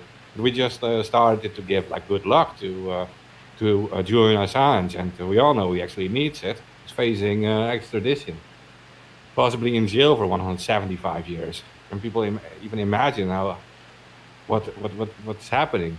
And so we just donate good luck to him. Like, it's nothing to do with pedophiles or white supremacy or whatever. This has nothing to do with it at all. And whatever group uses these things for anything, they don't have the copyright on it, and we're not going to give a publicly available symbol away to pedophiles just because some weird people want that. That's not how it's going to happen. Yeah. It's like people saying like the Pepe the Frog meme is a right wing meme, and it's like, no, the guy who created that did not create that for the far right. You know, he created that as a kind of like a joke, and a symbol for other people. He didn't create it specifically for a symbol for the far right, and it's exactly like that, because it's people are just spinning a symbol that they see and saying, "Oh, well, that means this because they claimed it." It's like, no, you can't just claim a symbol like that. I mean, it's like, but it doesn't mean that that's what somebody else is trying to convey with that symbol. I mean, it's like, it's ridiculous, man. Absolutely ridiculous. And the people who are pushing that are obviously they have a fucking agenda against supporting Julian Assange. It's just like, I won't name the person, but they said that we were fake Annans, and it's like, no, we've probably been involved with Anonymous longer than you have. Like, more than likely, you know, like, some of us have been around for like 10 years plus. So, I mean, like, for them to go up and say stuff like that, obviously they have no idea what Anonymous is, because there's no fucking leaders. There's never been any fucking leaders. And it's like, you can't say who can and can't be anonymous. Oh, I heard that this morning. Yeah. Go ahead. Yeah. Funny too. Well, at least long before Anonymous became a thing on Twitter, right? So, whatever happens on Twitter, makes you aware of actual things. But we can do whatever we want, and no one's going to decide for us what we're allowed to do or not. And you can disagree or agree with the defense for Assange, a defense for free press, but we are going to defend free press and Assange, no matter what you're going to say about it, and no matter how many no matter how many weird followers you have. Like, we don't actually need these followers to make a point. Just saying. Yeah, I see a lot of these new kids coming around, and I know what was going on in the past few weeks, and you know, these were things that I found out when I was kind of new to all this stuff. Like, no, you're not real, you don't want to, like, just chill the fuck out and stop flipping out over everything. You know, I said today, you know, just like others had said, you can't use you're not anonymous enough to use the hashtag. Like, what the fuck? I woke up to that this morning. Wait, somebody said that to you? Not to me directly, to somebody I knew. It's fucking, it's ridiculous, man. It's like, I almost laughed. I was just like, dude, I threw my phone across the room. I was like, what the fuck? And the thing is, like, go ahead. I was just gonna say that these new kids, they don't fucking know anything about the origins of Anonymous and how, when it was set up specifically with no fucking leaders, because, number one, for, you know, to be able to shut it down, all you'd have to do is go to the leaders. Number two, it was set up that way so everybody has a voice. So it's like, when somebody says you're not anonymous because of X, Y, Z, obviously you have no fucking idea about any of the original. Well, yeah, we started off as trolls. It wasn't supposed to be anything. Remember, there was like Epic Fail guy who kept on fucking up everything. You Yeah, know, that was the whole that was the whole point of the Guy Fawkes thing, and it was the Epic Fail guy, me. Yeah, it's because of Greg Hoosh that the whole mask thing, you know, the whole Guy Fawkes mask thing happened at Optionology, and I really wasn't a big fan of the mask, really ever. I don't know. It's just kind of weird to me, but you know, some people like it. You know, there was Green Man for a long time, and then there was Red Man and H-Chan, and you know, I mean, it could have been the Batman mask if that was the only thing available to protest Scientology and mask is. I mean, we could have been a bunch of guys wearing Batman masks.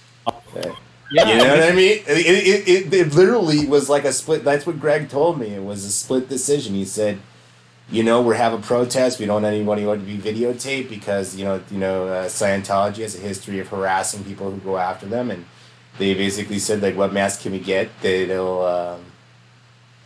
we can get at any costume shop? And he said, well, we can get the Guy Fawkes mask. Kind of fits, you know, with the meme, and you know, I guess that was how it happened. Greg will tell you. Yeah, but he'll tell you the story went down a little different than that, but it's along those lines. Yeah, but we did that with early like Scientology raids. I mean, like look at the old videos, like February 2008 uploads from anonymous Scientology raids. Search for that on YouTube or whatever. You'll find like the raids in Amsterdam, for example. Many of the anons were wearing Scream masks, for example, because that's right. That's right. I forgot about that. Yeah, because it was a popular movie in those times, and those were also very easily available. And people, it was just about anonymity because Scientology was literally harassing people, and many anons back then were even that paranoid that they were wearing gloves because they were thinking like Scientology will collect our fingerprints and identify us with that even, and harass our families. And because the Scientology church does actually harass families and harass you and sues you for stuff. So it's all about anonymity, and whatever Guy Fawkes mask was chosen by certain anons. So because easily available. So, yeah. Yeah, the trolls. I remember the trolls. They were different back then. Remember, there was that one guy, the racist guy who had a talk show, and they basically destroyed him to the point where he got kicked off the air. You remember that? Yeah. They delivered like $50. They were doing like real world hacks and not real world hacks, real world trolling. They're calling where Pedro every color was Pedro. Yeah, but also trolled Oprah Winfrey, right? Yeah. 9,000 penises stuff. Yeah, that was. Yeah, I remember that. That was. Yeah, that was not the type of troll that I would agree with. They said that they said they were a pedophile. They're going to rape children with 9,000 penises or something like that, and I was just like, Well, you remember that the strobe light GIF that they were posting everywhere, like on children's stuff, like. Epilepsy Foundation was rated. Epilepsy Foundation before, but it was a certain amount. Some had like very bad ideas. Yeah, I mean, but but that's where we came from, and a lot of these new kids just, I mean, you got to know where we came from. It was it was the Wild West of the internet, and in the last, I would say 3 years, or maybe even 4, I've seen a kind of a rift going on where people think that we are loving and caring and whatever. I'm like, that's just not where we came from. It was very slapstick, raw humor, and then somewhere along the lines, activism got mixed in the thing, and that's who we are. And I don't know where kids get this idea that we're like the poster children of the internet. We're really not. We were like the internet hate machine. Yeah, we were the internet hate machine for the longest fucking time. It's like, I don't know. I mean, I don't recommend seeing. I mean, well, I guess they could. I mean, that's got to be like the closest documentary would be We Are Legion, but it doesn't really tell a full picture. You would just have to dig and ask anyone who's been out there for a Yeah. while because it really doesn't paint a full picture. There was a lot of stuff that went on they didn't even cover. You know. Well, yeah, that's true. I mean, they couldn't cover everything, and also it's like people don't realize that Anonymous came from 4chan and 8chan and all of that. And yeah, at one point in time, there was like legitimate white supremacists involved in Anonymous. And then at one point, some of the Anons went after them, and there was a whole war. Who's that fucking one? I can't remember his name off the top of my head now. I mean, Weave and stuff, right? Oh, Weave, yeah. Andrew Oppenheimer. Yeah, I'll throw his name out there. I do not like Weave. I really don't. I don't really like him at all. He used to call himself the King of Trolls. Or the Prince of Trolls, whatever the fuck he was calling himself. I remember when he got out of prison and he had that swastika on his chest and everybody was like, well, what is that on your chest? And he was like drunk at a party and they're like, oh, it's just, part of a troll, and then figure out he's fucking admitting all these white supremacy sites. Like, what? Right. How did you go from hacker to troll to white supremacists? I don't understand that. That was like way out of left field. Well, I mean, you gotta understand, like 4chan and 8chan, it breeds that. Like, there is a community that breeds that type of mentality of racial supremacy, and it's normally white supremacy because of the way some Anons are just joking when they say like racist things just to get people riled up and get a reaction. But then there's some people who are really legitimately saying it, like I'm not going to say the words and everything because I don't want us to get fucking suspended, but I think you know the words that I'm talking about. So yeah, it's just like people don't realize where Anonymous came from, and somewhere along the line, and I think it was 2011, 2012 when we got involved in Occupy. That's kind of the turning point where I saw everything start to turn. Because then all of a sudden, we were involved in other types of different ops. But then again, before 2011, I'm pretty sure that Operation Darknet was ran too.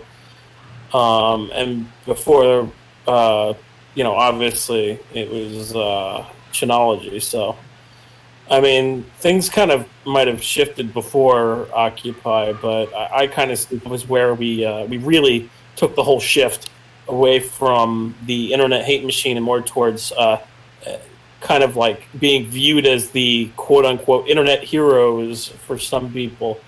That's kind of my view on it.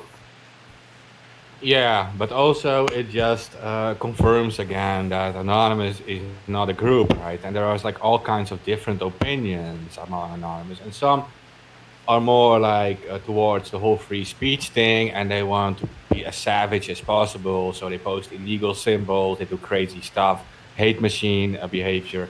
That is kind of like a more free speech end of things. Like, okay, so the internet, you censor certain symbols, or you call us criminals because we use certain symbols, so we're going to use this symbol everywhere, right?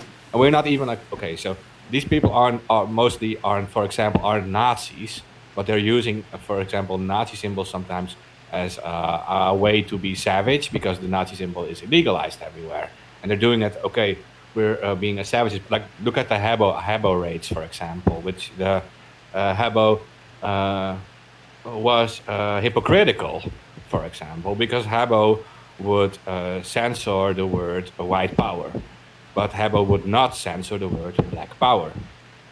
and that is a form of hypocrisy that you would see, like, okay, we're going to raid Habbo and we're just going to fill it up with all kinds of swastikas, even though we're not Nazis. We're just going to do this for a shock effect, and everyone is going to talk about this forever. And yeah, so that's the thing, and that also people have to understand that what's behind this type of culture. That people want to be sometimes they want to do the things which are not allowed. And I'm not saying that there aren't genuine Nazis involved, because there are. And if you see certain things being done, obviously there are going to be some Nazis affiliated with it, and they're going to use it to promote their stuff. This is what you always will see. And but there is just a different culture. And back then in the internet culture, this is 2006, it was very different. Now it is far more, this is social justice. I mean, many people, like the operations done by early Anonymous, and by now by the new Anonymous on like Twitter and Facebook and stuff would not be appreciated. You would not appreciate it. And there is a difference in culture now, which is fine. Yeah, I mean, it evolved or devolved, whichever way you choose to say. But in regards to the Habbo Hotel, I mean, a lot of us were a part of that, and like. It was done for a shock value. It wasn't done because, we're white supremacists. We support white supremacy. For the most part of most of the people that were involved, it was done for the trolling and the shock value.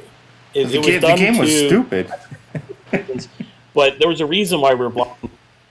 Was that the reason why we were blocking the pool, though? Was that the reason, like, behind the whole thing? Because I don't remember it, like, off the top of my head. I just remember being a part of it and blocking the pool and saying the pool's closed. That's all I fucking remember. Yeah, same here. I mean obviously that shit was like hilarious, but I don't know. I just remember the game was stupid. It's like, what are you doing? Like, well, some would say, like, officially, you could say that, some Anonymous were angry because the moderators or mods, they banned without any reason, they banned the dark-skinned avatars. That's officially it. And then what was the answer to it? Was Anons raiding it with swastikas, with dark-skinned avatars.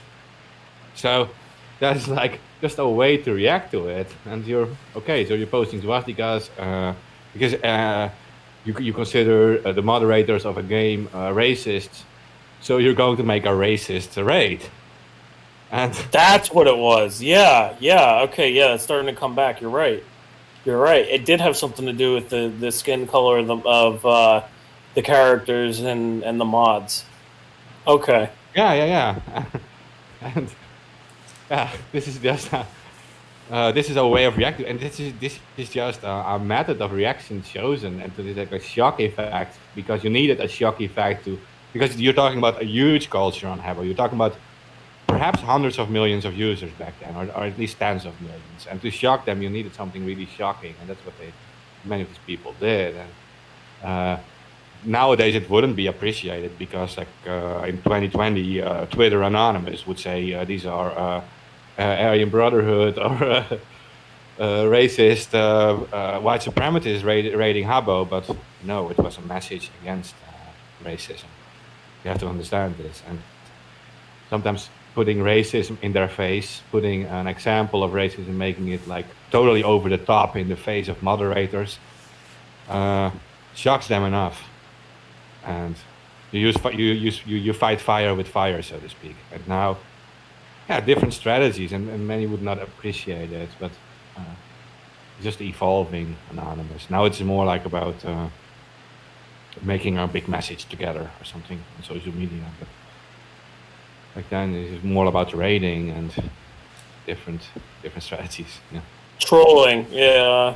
We don't really see the trolling aspect anymore. Even years later, like when we trolled the NSA with all the keywords, I mean, that shit was hilarious. Like that, that was epic. That was funny. like we all just kind of like pulled together and was like, all right, this is the day that we're all going to say all of these keywords. We know every single one of these keywords. And it's not illegal to do that. So, I mean, like, why not just troll them? Like, because we know they're watching us, it just sends a.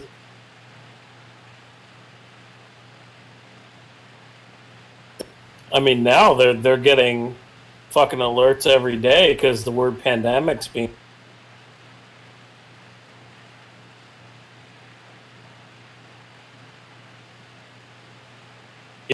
They probably turned off their alerts on the word pandemic by now because it keeps.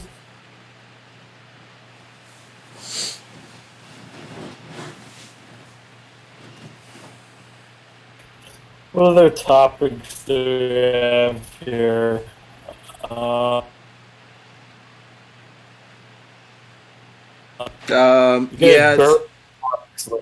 Good job. Oh yeah. So I saw this. I wasn't exactly, sure. After I remember John, I think he mentioned on our show that he was working on something when he was on our show. And then he came up with Ghost Coin. I thought that's what the whole ghost tattoo was going on.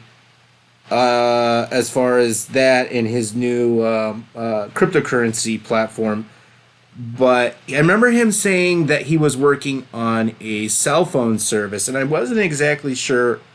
I thought he was going to make a phone, this and that. So no, basically what he did is he made an eSIM data service that has built-in VPN and encryption. But it can be purchased as I believe, a physical SIM for those who have the dual SIM slots, or you can use it as an eSIM. And some people were like, well, this is just a gimmick. You know what? This is just one more tool in the arsenal. I mean, this is not the end all, whatever, but for people who are more concerned about security, I haven't seen John hasn't exactly spilled all of the technical details, but that's essentially what he described, what he was offering. So it was kind of like an all-in-one package. I don't exactly know the tech specs because none of that has been released, I think, as far as the website is concerned. Right. Yeah. And I doubt any of that will be released because of the nature of it. I mean, you release too much information about it, and then all of a sudden you'll have people hacking it or recreating it for not free, but you know what I mean. So yeah, it's one more tool in the arsenal. It's supposed to come out next month, and I think John said it was going to be somewhere in the range between $20 and $40, somewhere around there. I think I don't remember. Yeah, it's not that bad, not too expensive. The question is, where is it shipping from? Because if it's shipping from John McAfee to you, that's going to be traced. No. So it's offered. I believe it's going to be offered as a physical thing, or you can do the eSIM. And on a lot of phones, you can do eSIMs. It's just a QR code. It's like a virtual SIM. Well, I mean, you really don't actually need the SIM card. It could just be done virtually the whole time. But a lot of telecom companies think that it's better to have a physical SIM. But no, it can be done as a QR code and then put into the back end of your phone. Awesome. Yeah. I've had to use them in Europe quite a bit, especially when I didn't even know that was a thing.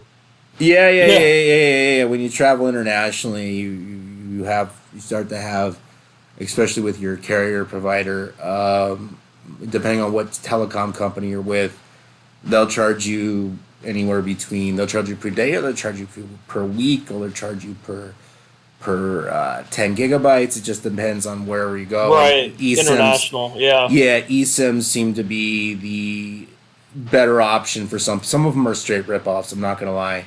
There are a lot of them are ripoffs. They're like, some of them are like $40 per 10 gigs or some shit. Like, some of them are like really ridiculous. So the industry that John McAfee's taking on is kind of overpriced, and he's coming in and going to not only give you a cheaper option, but also an option where it has an automatic VPN. That's pretty cool. But my thing, like what I was gonna say, is like physical SIM cards. They're starting to phase out physical SIM card. They're moving more towards integrated like wireless, like for 5G, and I just saw a document now where they're talking about 6G, and I was like, wait, what? We haven't even gotten through 5G. Well, I think it was from Samsung. yeah, because like that's that. What has been going on and what I've seen as far as wireless technology, and I saw this happen. I watch Linus a lot. I don't know if anybody else does. I want to see what's kind of cutting edge in like the tech spec world. So we hit an upper limit. Yeah. As far as frequencies are concerned, so the higher the oscillation, the more packets can be sent, right? So they have these new 60 gigahertz routers, but the problem is that we're dealing with they have problems penetrating through stuff as thin as paper, so you have to have a direct line of sight thing kind of going on. And I don't know if it's because of the wattage or whatever. I mean, there could be some FCC regulation going on there. But as far as 5G, I just don't. Okay, so we're dealing with what, like 1 gigabit per second on a good day. Maybe on average, we're probably dealing with 700 meg. 800 meg. You're really not going to hit 1 gigabit. Internet, but once we start, I understand a need for higher data rates than that. But like, what exactly are you doing? Are you going to run 4K or the new 8K that nobody's even has anything for? They want to run whole smart cities and smart cars on these networks. That's what they want to do. But the thing is, like, in order to do something like that, you would have to go way beyond the frequencies that are safe for humans. And there's been several studies now done on 5Gs and its dangers for humans, and they have found that there's people who have had problems with everything from their skin to their eyes to developing like cysts on their skin, and it really affects insects as well, like bees and birds as well. I know birds aren't insects, but you get what I'm saying. Like, it affects animal life, insects, and it affects all types of life. So is it really worth it? That's the thing. It's like, if we kick up and I'm saying, like, I'm not saying that the current, I believe that the current 5G that they have, I don't think it's up to where they want to have it. I've read before where they said they wanted to have it up to 60 to 80 gigahertz, and we're nowhere near that right now. I believe we're at like 40, maybe a little bit over 40. But the thing is, like, that type of technology, it is going to affect humans. There's been studies done on that. And Barry Trower is a former, I think it was MI6,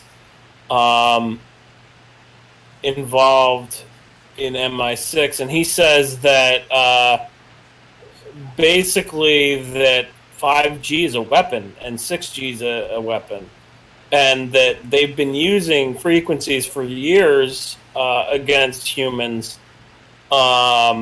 all types of different ways, and he also points towards the legendary heat ray that we have that has been used at various different.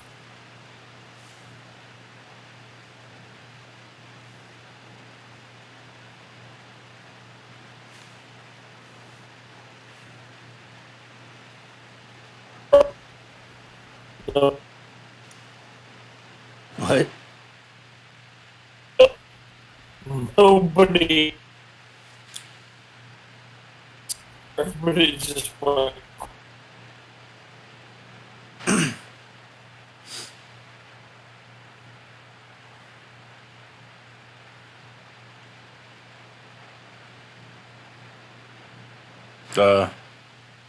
You dropped out.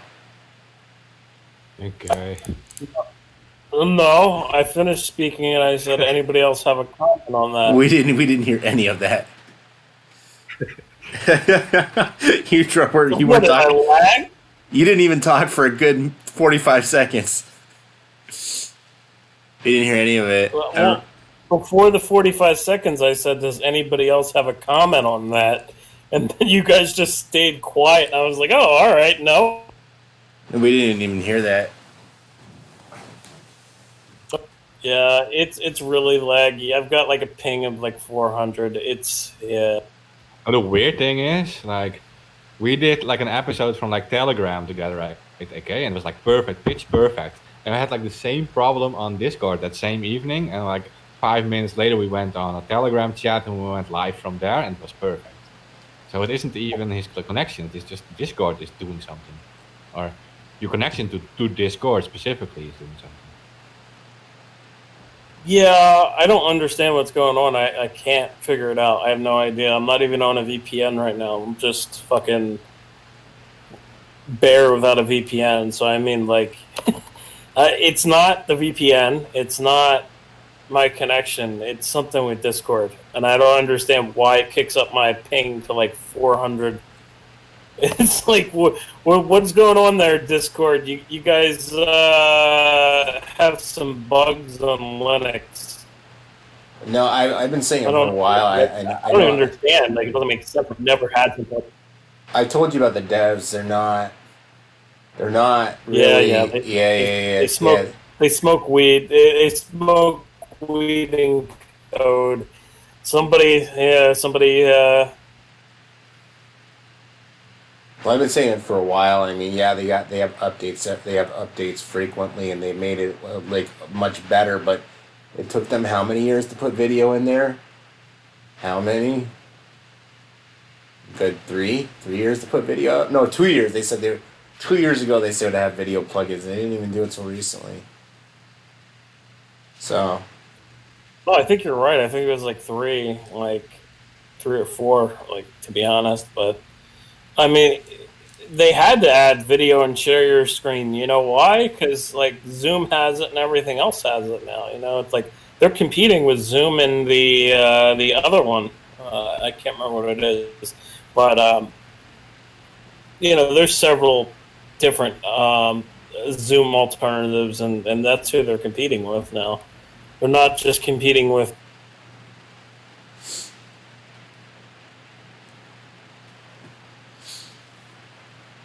Despite Discord having a logo of a game controller, you know, like everybody uses it for like everything. I think like, one of the guys, one of their devs, he used to have this like, he has this like Twitch channel where it's called Weed and Mario or some shit. Or breakfast, and yeah, the guy is literally eating breakfast, smoking a bong, and eating Cheerios, playing like Mario Kart or some shit. Like this went on. Like I remember hearing, yeah, like I don't make this shit up. Like seriously, Doesn't that break Twitch toss because he's using drugs? No, because I think he marks it as like I think you can mark it as like as for specific age range. So. That must be new or relatively new because, you know, like when Twitch first came around, they they had specific toss rules. Like if you did this, if you did X, Y, Z, you were banned. Well, that doesn't make any sense because what about that? What's that girl? The gamer girl, the one that was selling the bathwater. Remember that? Wait, what? Yeah, No. yeah, dude. There's this girl. I don't know. She was like big on Instagram, and she started. I don't know if she started the bathwater thing, but it sure got a lot of commotion. Where like a lot of people were like, "Oh, she's got like herpes water and shit." So like yeah, there was like this girl, and it went viral, and she looks like an anime character. It's like borderline pornography, and yeah, she was like selling like bathwater and shit. But they let a lot of they banned that one guy called Commander or whatever, who looks like a defunct like atypical 80s video game player, and then That was recent though, wasn't it? yeah, that happened like real recent? last week. But they'll let like half naked women or not half naked women, but they'll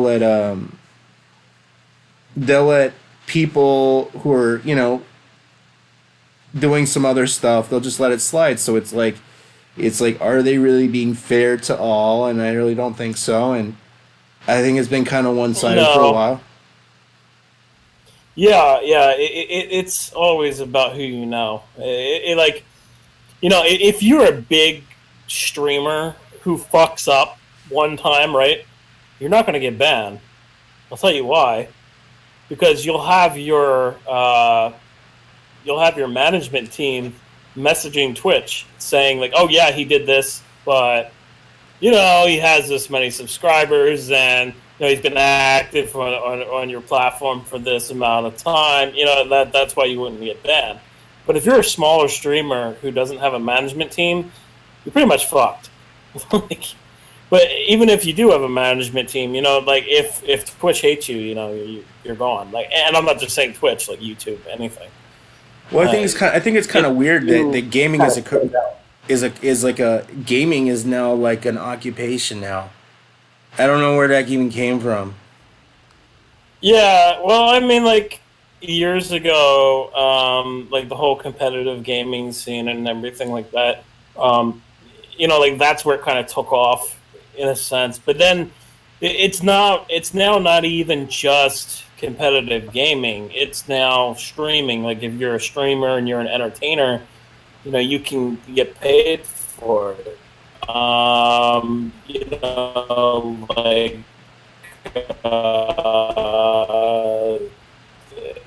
One of the most popular Twitch channels probably makes millions and millions of dollars now, a year. So I mean, and that's not only just from Twitch; it's from donations and everything. So people can donate to you and all of that jazz. So I mean, Twitch kind of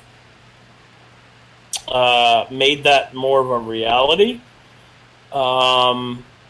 But it was starting with the whole competitive game.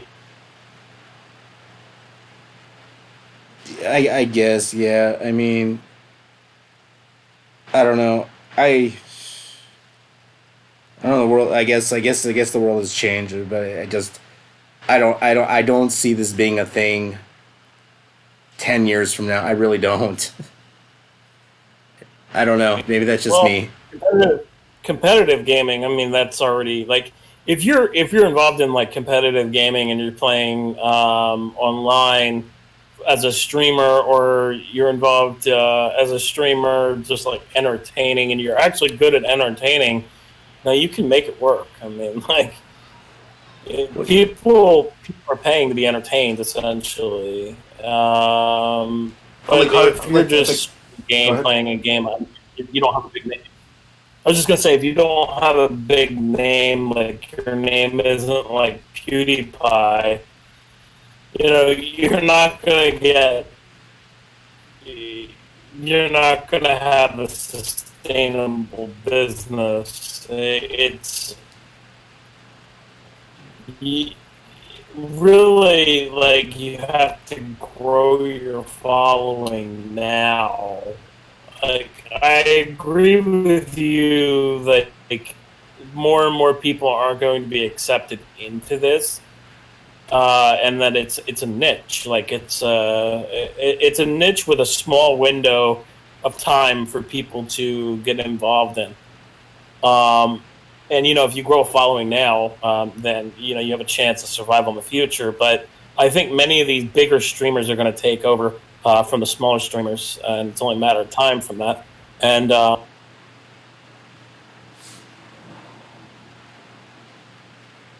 Like even the Epic Mealtime guy, Harvey Morrison, he or whatever he's going by now. Yeah, he got into the gaming thing. I don't even think he has a real big following, but maybe he should have been more creative and been like, oh, I'm gonna eat things while I game.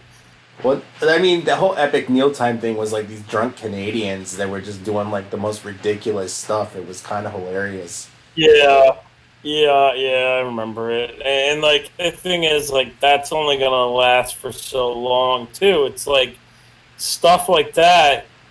It'll last for a while. It'll make you a decent amount of money, but then you're gonna run out of fucking ideas. All of a sudden, you're gonna be like, "All right, well, wait, I made that. Oh, wait, did I make this? Yep, I made that." You're gonna run out of fucking. Hell, I would have ran out of ideas the first fucking year, to be honest. Making food and shit. I mean, bravo to them for doing it for several years, but I mean, yeah, it's hard to sustain. Yeah.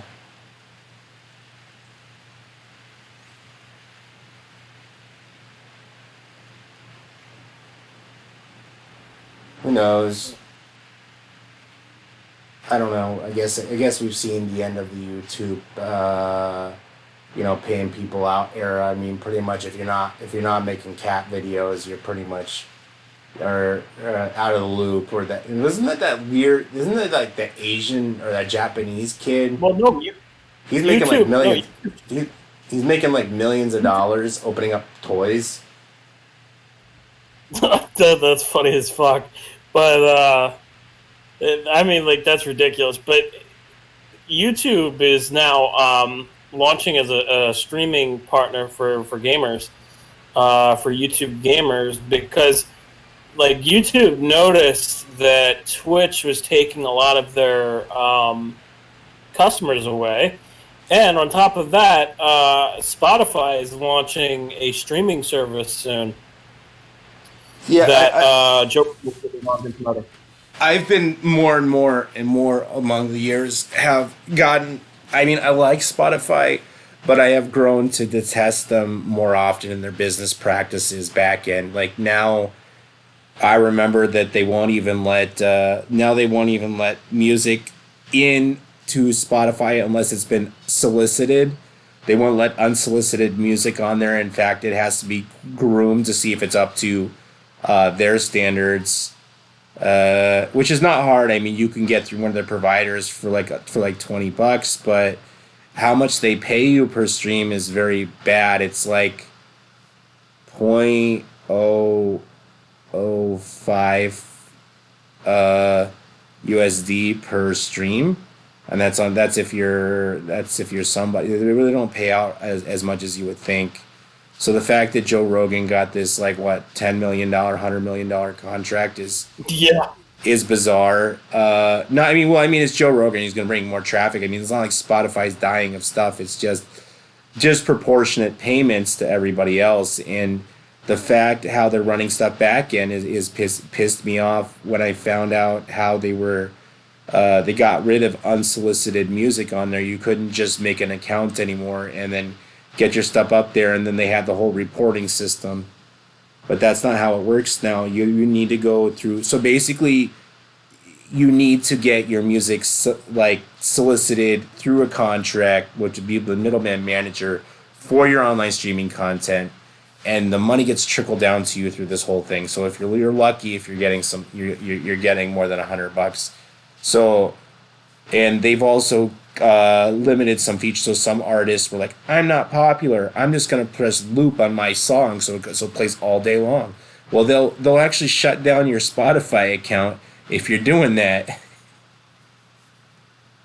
You know what I'm saying? Right. If you just put your song on a loop, so you're getting paid. Yeah. I know what you're saying. I think with bringing on Joe Rogan and launching this new like streaming service, because it is going to be it's going to be a video streaming. It's not just going to be audio streaming.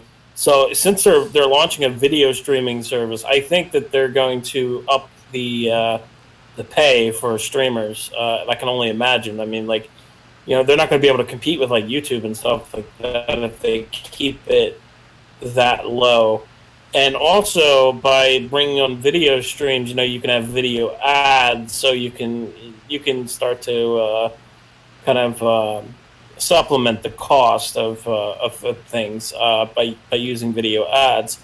But I think Spotify is really interesting because, like you said, they used to allow people to just upload any type of music without any type of review.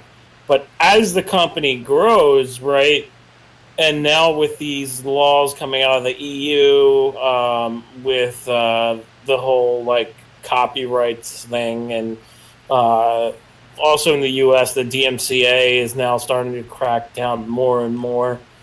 You know, they have to set those protections in place, but then as they do, you know, like you said, it limits the amount of money that a artist can actually make from doing it. So it's very interesting what we're kind of witnessing happening with Spotify and the kind of, I think it's a rebranding in a way.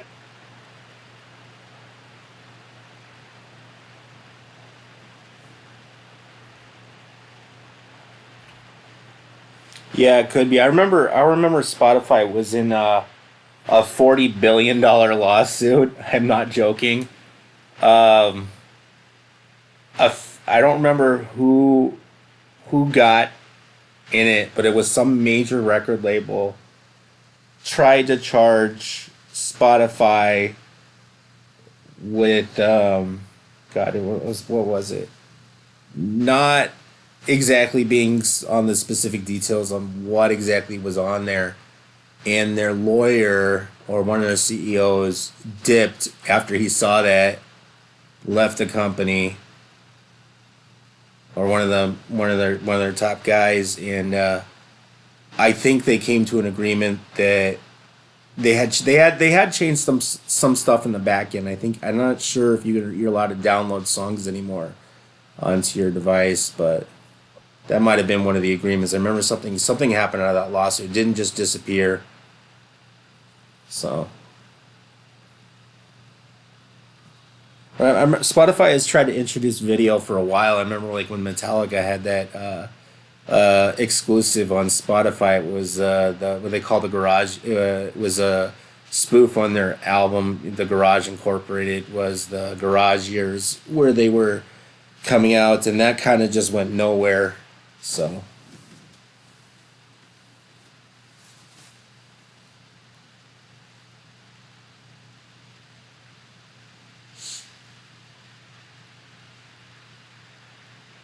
No, nobody's talking.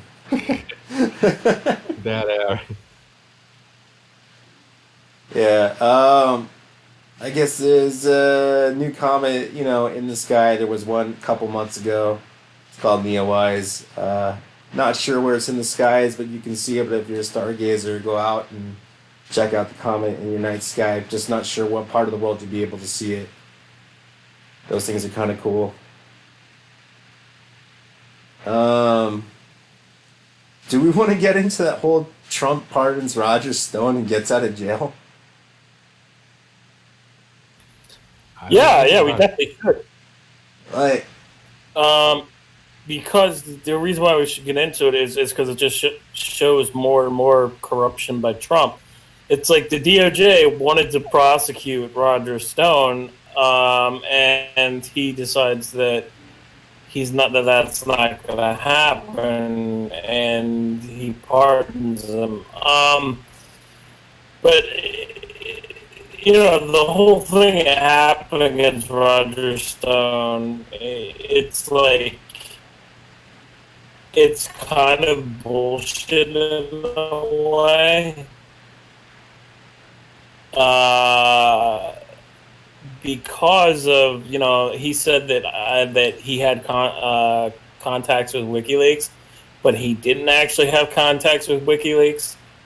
And there's other things obviously involved there, but that's the reason why he went to jail and was in jail. And I mean, it's Roger Stone. Like, he was involved in the Nixon era.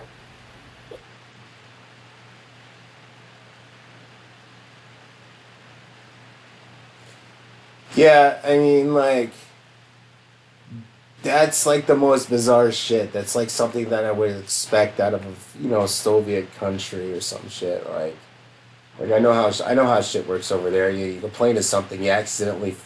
Remember, there was like you complain to something, you mysteriously disappear. You went on a permanent vacation, But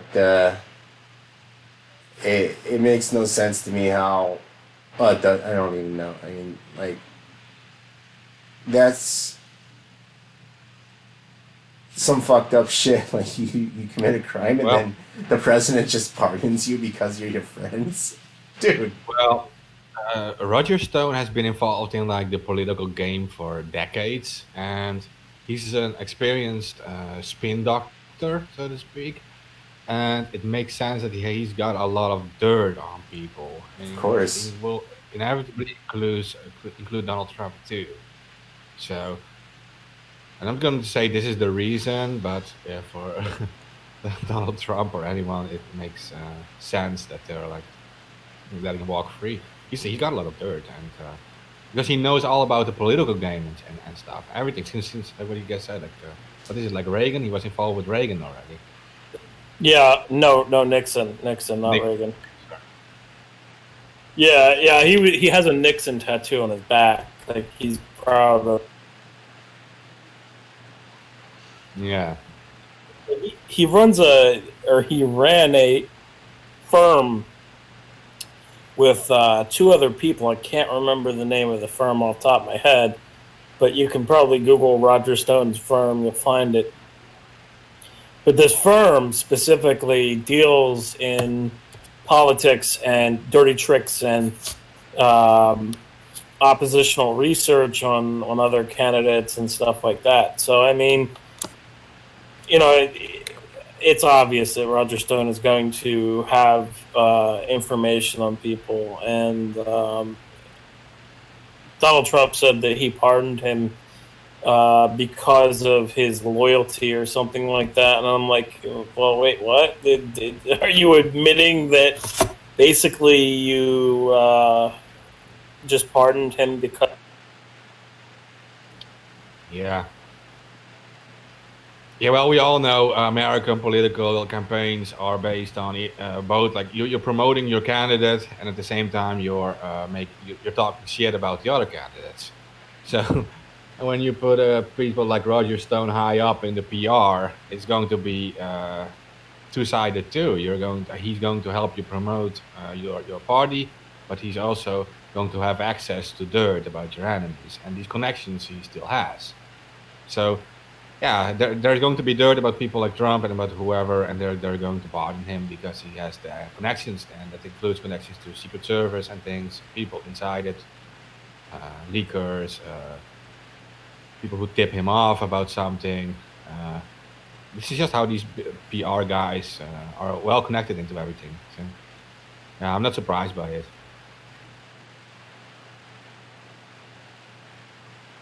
Yeah, same thing. I also kind of want to talk about Griswold. What's her name? Gishweld or Dishwater. I don't know what her name is. Epstein's girlfriend, right? Yeah, I don't know her name. Dishwater. Ghislaine Maxwell? Yeah, there you go. Dishwater? The fuck? Yeah, the whole thing with Ghislaine, I mean, it's very interesting. She was just denied bail, and she has to stay in jail until 2021, July 2021. You know, will something happen in between now and July 2021? If they don't have lax security, I mean, if they do have lax security, yeah. The thing is, though, there's been rumors that came out of the jail that they were actually moving her around cells every single day, moving her from cell to cell to prevent assassination. That's a quote from somebody who's inside the jail that talked to media. So they believe. You got to remember, like when if you believe the FBI is actually going to do anything here, right? The FBI documents that came out, it literally said that they were dealing with an international criminal ring when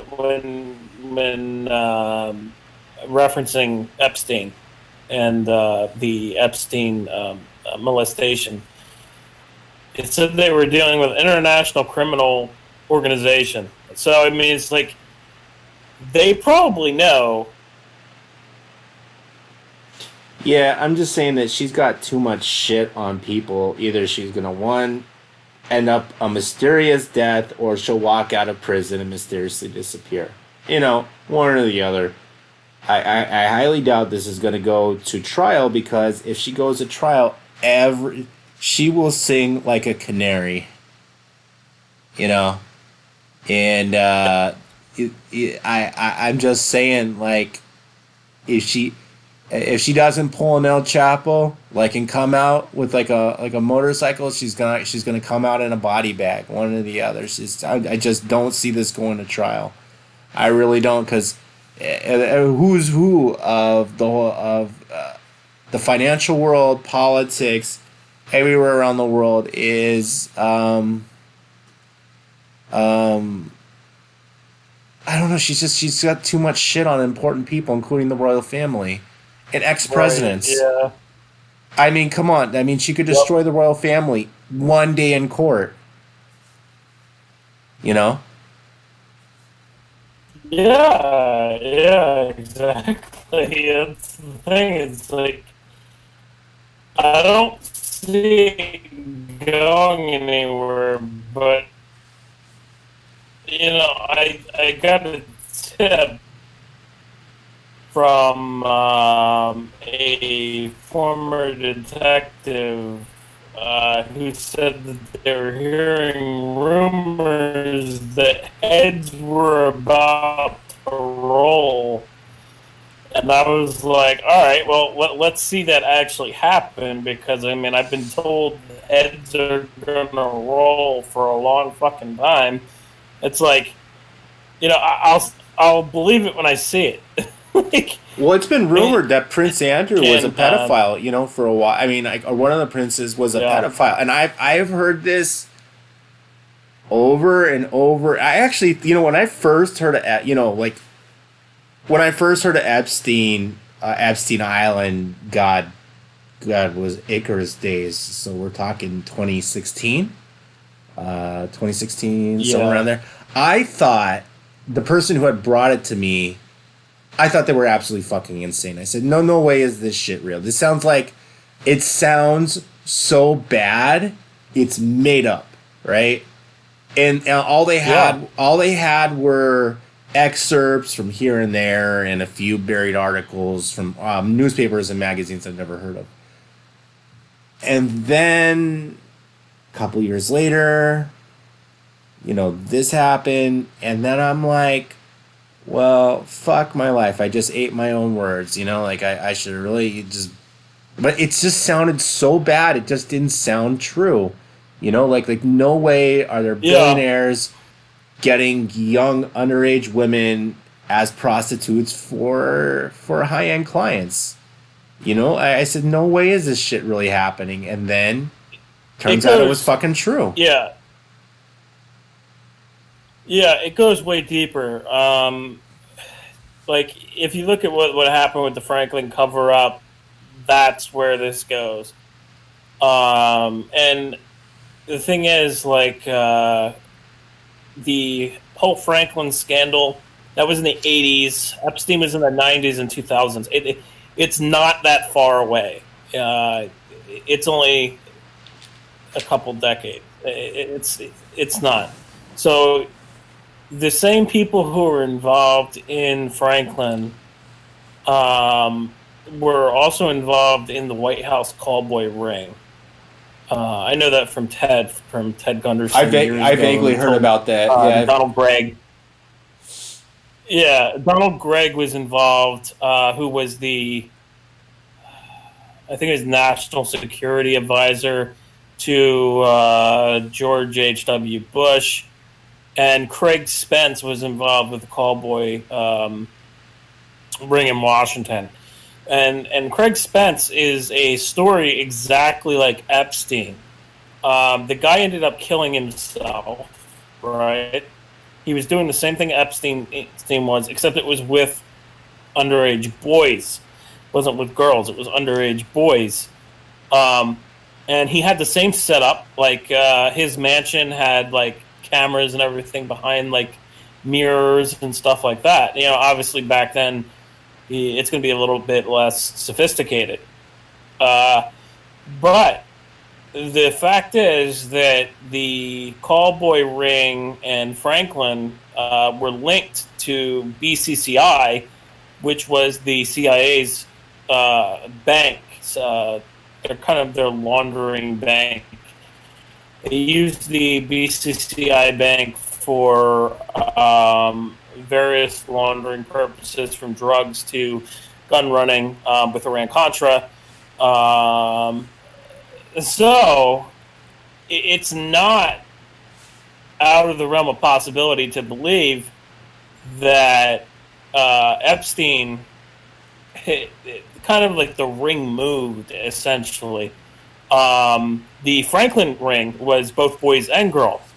And it was ran, according to Paul Benassi, he said it was ran by Michael Aquino and others.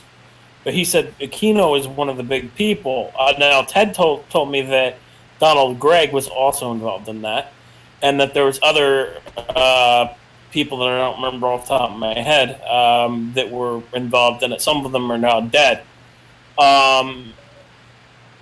But the thing is, like, this has been going on for years, man, like years. And Paul Benassi said that he was forced to rape a underage boy and then kill him in front of some of these elitists at Bohemian Grove. And this was before Alex Jones kind of infiltrated Bohemian Grove and made a big deal about it. And, I don't like Alex. I've actually, like, at one point in time, I've actually called in his radio show and, like, mocked him and said, why don't we ever talk about Zionism and all the stuff that they were doing to the Palestinians. But the thing is, like, Paul Benassi talked about Bohemian Grove before Alex even decided to sneak in there and film it. You know who's there? You know who's there as well? You see, I have the direct archive link and everything. Somebody kind of sent.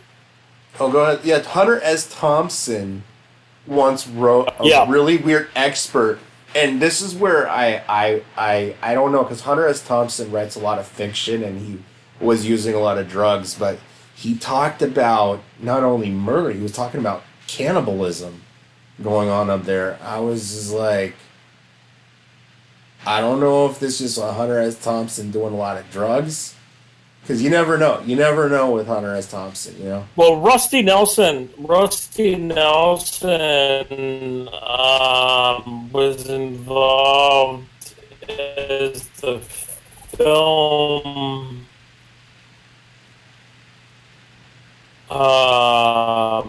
guy for some of these underage films and also snuff films, and he admitted it in court. He went to prison for it. But the people who were involved didn't. And after he got out, you know, he's been quiet. Like, he hasn't said anything. But yeah, Rusty Nelson was involved, and he said that he was one of the guys that was filming this, and it was paid like ridiculous sums of money to film this. And you know, eventually it got to him, and he was like, I can't go on doing this anymore. So he blew the whistle on it. But immediately after he blew the whistle on it, you know, he was taken in and arrested. And nothing happened to the people that were involved with it, or maybe he didn't squeal them. I don't know. But the thing is, like this stuff has been going on for years, and before even Epstein, you know, you remember the whole like Second Mile thing that Jerry Sandusky was running, and how there was several victims, including Greg, I think his name Buccioloni, who said that basically the Second Mile was a front for a trafficking operation, and anybody who donated to Second Mile was involved in the East Coast pedophile ring. So, I mean, like, this type of stuff has been going on for years. And it's not really a surprise that it was going on with Epstein, for me, personally, because I knew all the other information about Ted. To the CIA, involved with Mossad or Israeli military intelligence, one of the two. But Epstein actually purchased the Air America with Les Wexner for the CIA. When it links back to the CIA, I just think that it was one ring that moved to another ring, that moved to another ring, and then now we're here, and everything's being exposed, so to speak. But over the years, you know, people have tried exposing this, like the whole Franklin cover-up thing. With Gary Caradori and other people who were involved in that, you know, they ended up dead. They had documents that were given to them, and then they were flying in a plane, and the plane crashed, and then the documents just vanished. So obviously somebody went in there and stole the documents and made sure they didn't go public with it.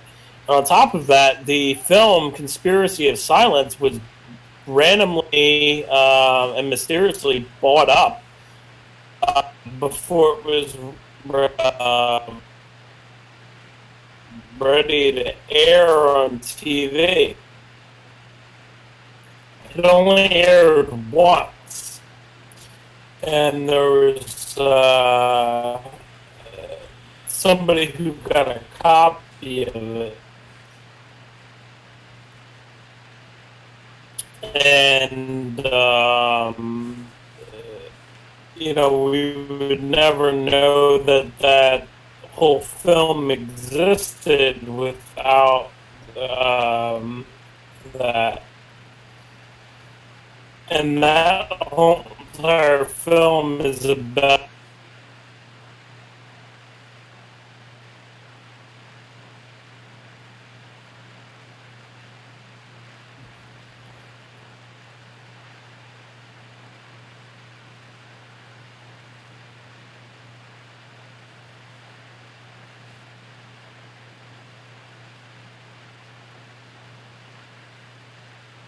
Is there a silence or is it mine? I don't know.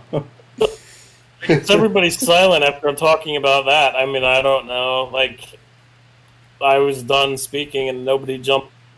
I mean, I could keep going if you really want me to, if like, you're going to have dead air, but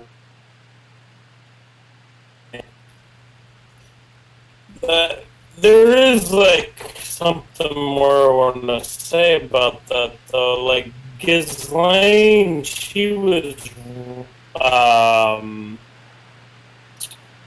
riding. She had a license for a helicopter, and she was flying helicopters from the island for Jeffrey Epstein. So, you know, like, that was going on in the 1990s, right? So, the thing is, like, we think we have all the people who are involved in this, just based off of the Black Book and the Flight Ledger. But the thing is, like, when you have a helicopter license and you can fly a helicopter, you can pick up anybody, and there's no flight manifest for that because it's under your control. And I think she also had licenses for other vehicles besides the helicopter, but I'm not 100% sure on that. So it's like stuff like that. It kind of leads me to believe that the trafficking was going on for much longer. We had human trafficking operations, and not just the planes and everything, when they were going in and off the planes with children.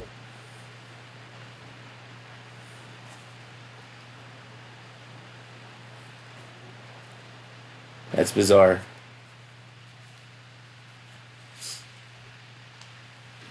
Well, John DeCamp said that there was... He was a senator. Senator John DeCamp, who was a senator and the investigative... I don't remember. I think he was a lawyer involved.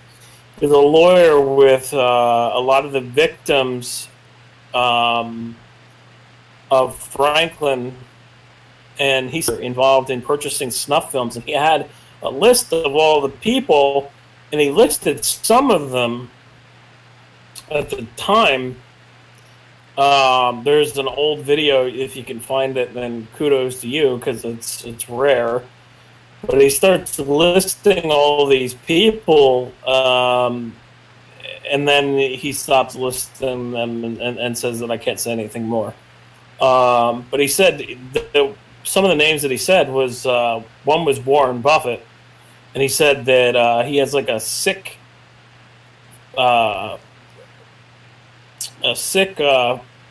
like fascination with murder and snuff films. And I was like, wait, what? Like it's like some of this stuff that was going on in the 1980s is kind of relevant to today. I mean, when Epstein was raided, for whatever reason, he used a cement truck to fill something. We don't know what, right?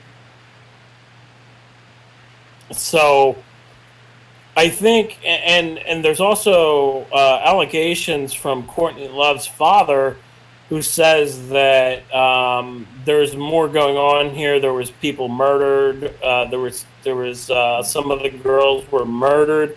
They were thrown in the sea. They were buried in the ground. You know, like, and that's Courtney Love's father saying that, and saying that his daughter was involved in it. So, yeah, it's very interesting. Very interesting. What's going on now? And I think, based off of the symbolism that we see on the island, you know, we see the owl, the Lilith owl, which is Lilith, the child thief, on top of a temple. You know, it's an occultic temple. I think that there was a little bit of occultism, potentially child sacrifice going on there. That's kind of my take on that. Because those symbols go back to like ancient.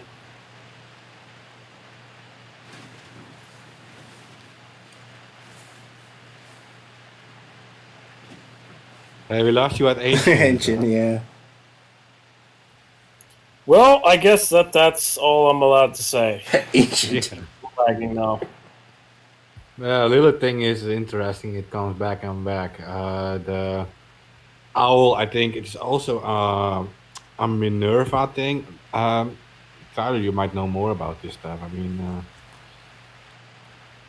I heard you talk about this before. The ancient.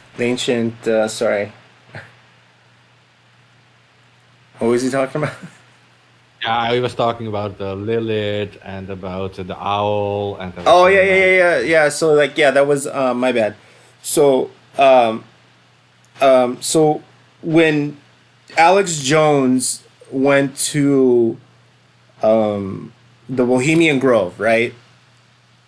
The owl, historically in the occult world, has symbolized knowledge, but it even goes before that. It even goes back in before Mesopotamia, and even the Sumer, the predecessor to the Judaic demonic figure, or even goes to Jewish lore, was this. The name in Sumer was Inanna, and then Yeah. then goes over, or Ishtar, and then goes over into the Jewish lore of Adam's first wife, which was Lilith, and then there's a whole story about how she gets kicked out of the Garden of Eden, and then has sex with a fallen angel named Samuel in the Red Sea.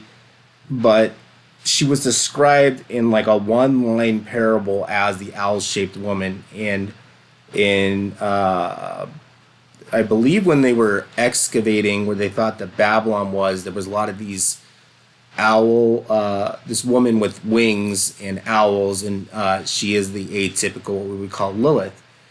And it's been used over and over, but the owl has always represented her. And then I don't understand where they get Moloch from the owl. Moloch is a bull.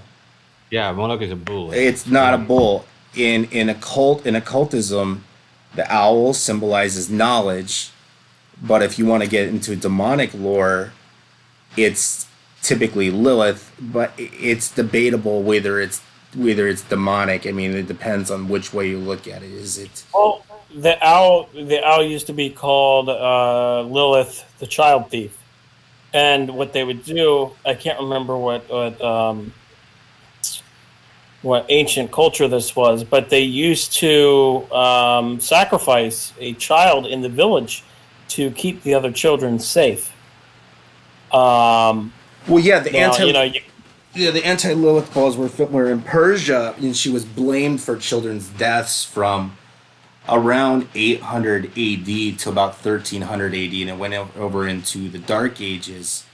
But it kind of dropped off from there. There was the suppression of Kabbalism for quite some time, and it didn't reemerge publicly as far as the traditional studying about it up until it was more of a hush hush. You do this in secret up until about 200 years ago.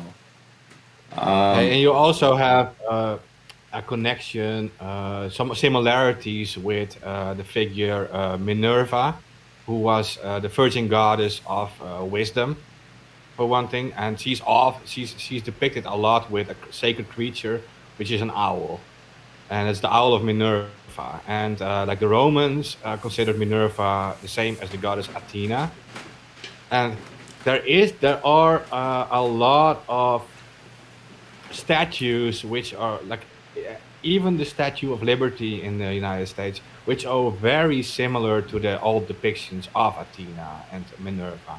So I'm not sure if this has anything to do with it, but it is interesting that Minerva is also equated with being the virgin goddess of wisdom and some other things too, poetry, medicine, but also wisdom. And she is also symbolized with the snake and the olive tree. So just saying that it's this her being symbolized with the snake also goes back to that Lilith story of the Garden of Eden story, I think. Yeah, and that- it parallels to the Sumer stories, Sumerian. So yeah, it's a little weird, but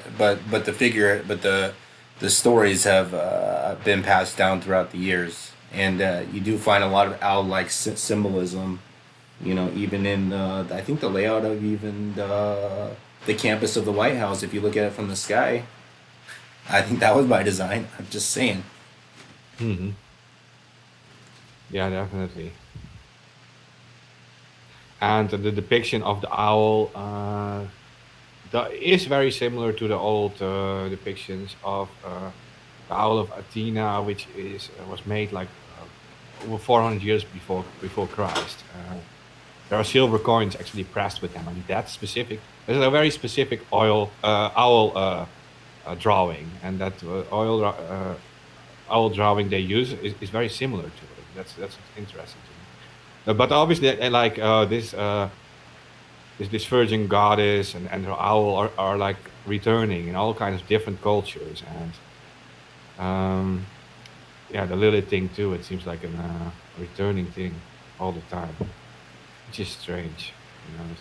But that whole ritual of like the cremation of care and the burning of an effigy child, or maybe even a real child, I don't know.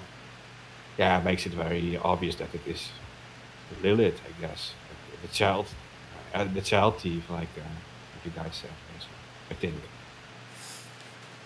Yeah, you know, as far as and it even the name pops up about the 200 years ago, not in the Hellfire clubs, but in turn of the century, early 1800 Satanism depictions where they have what was it, Samael and Lilith with the upside down pentagram, and that's fairly recent. So I mean, but that's not owl symbolism. But when it comes to the Bohemian Grove, right, in the cremation of care ceremony, he got it all wrong. It is a mock sacrifice of a child, but is not for Molech. I could have the deity wrong. I mean, it's just bizarre that they do it in front of a 40-foot tall owl-shaped rock formation. Yeah, and you're entirely right. And then Lilith is known as a succubus, not an incubi, which is the female version of an incubus, which is a demon that's known to visit you in your sleep and have sex with you. The demoness of sex. So and after the cremation of care, there's been many stories rumored that they have like a drunken orgy for like 2 weeks. So yeah, and that succubus thing has to do with the appearance of sleep paralysis. I think there's an explanation for sleep paralysis, and they used to say like, okay, so you have sleep paralysis, you're awake but you can't move, and a demon would be sitting on your chest, and the female demon would be the succubus, and the male demon would be the incubus, and they would visit you at night through your window or whatever. Even like very old buildings even have hooks on their windows to attempt to catch the demons so that they won't get into your window. This is like local culture. I mean, yeah, it's just very weird, but like in medieval times, and these buildings, they are still standing in even in my country in some places. Yeah, I asked some people.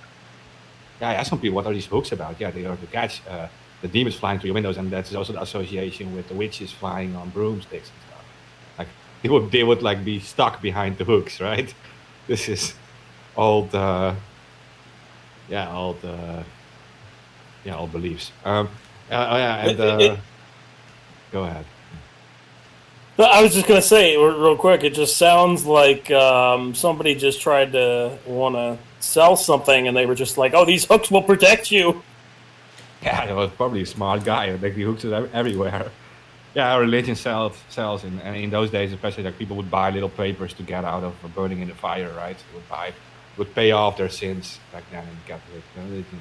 So. Oh, the Catholic religion was pretty brutal in the Dark Ages, and up into fairly recent. You know, they try to persecute Galileo for saying that the sun revolved around the planets revolved around the sun, not everything revolving around the Earth.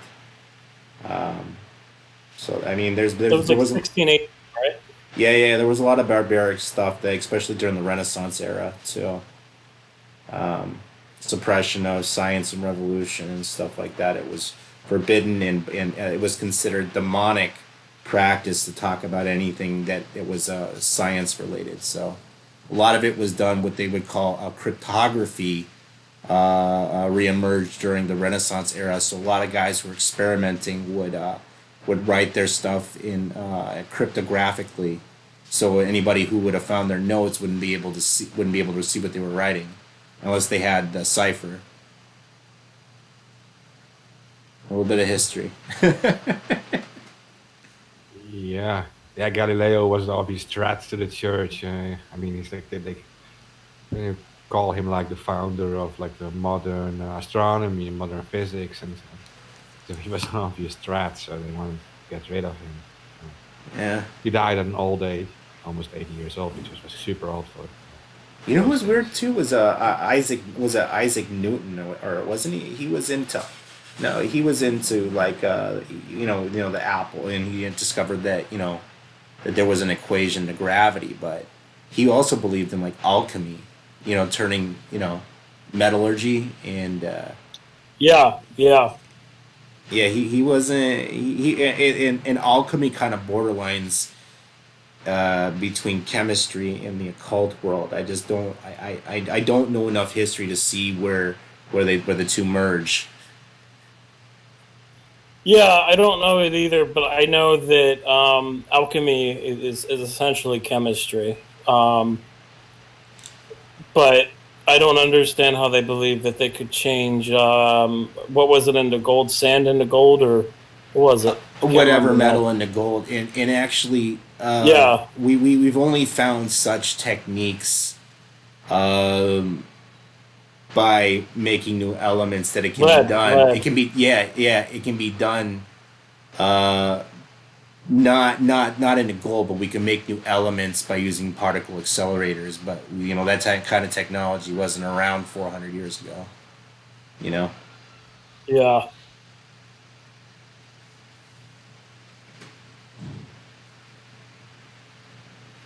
So anyway, I don't even know how we're talking about this.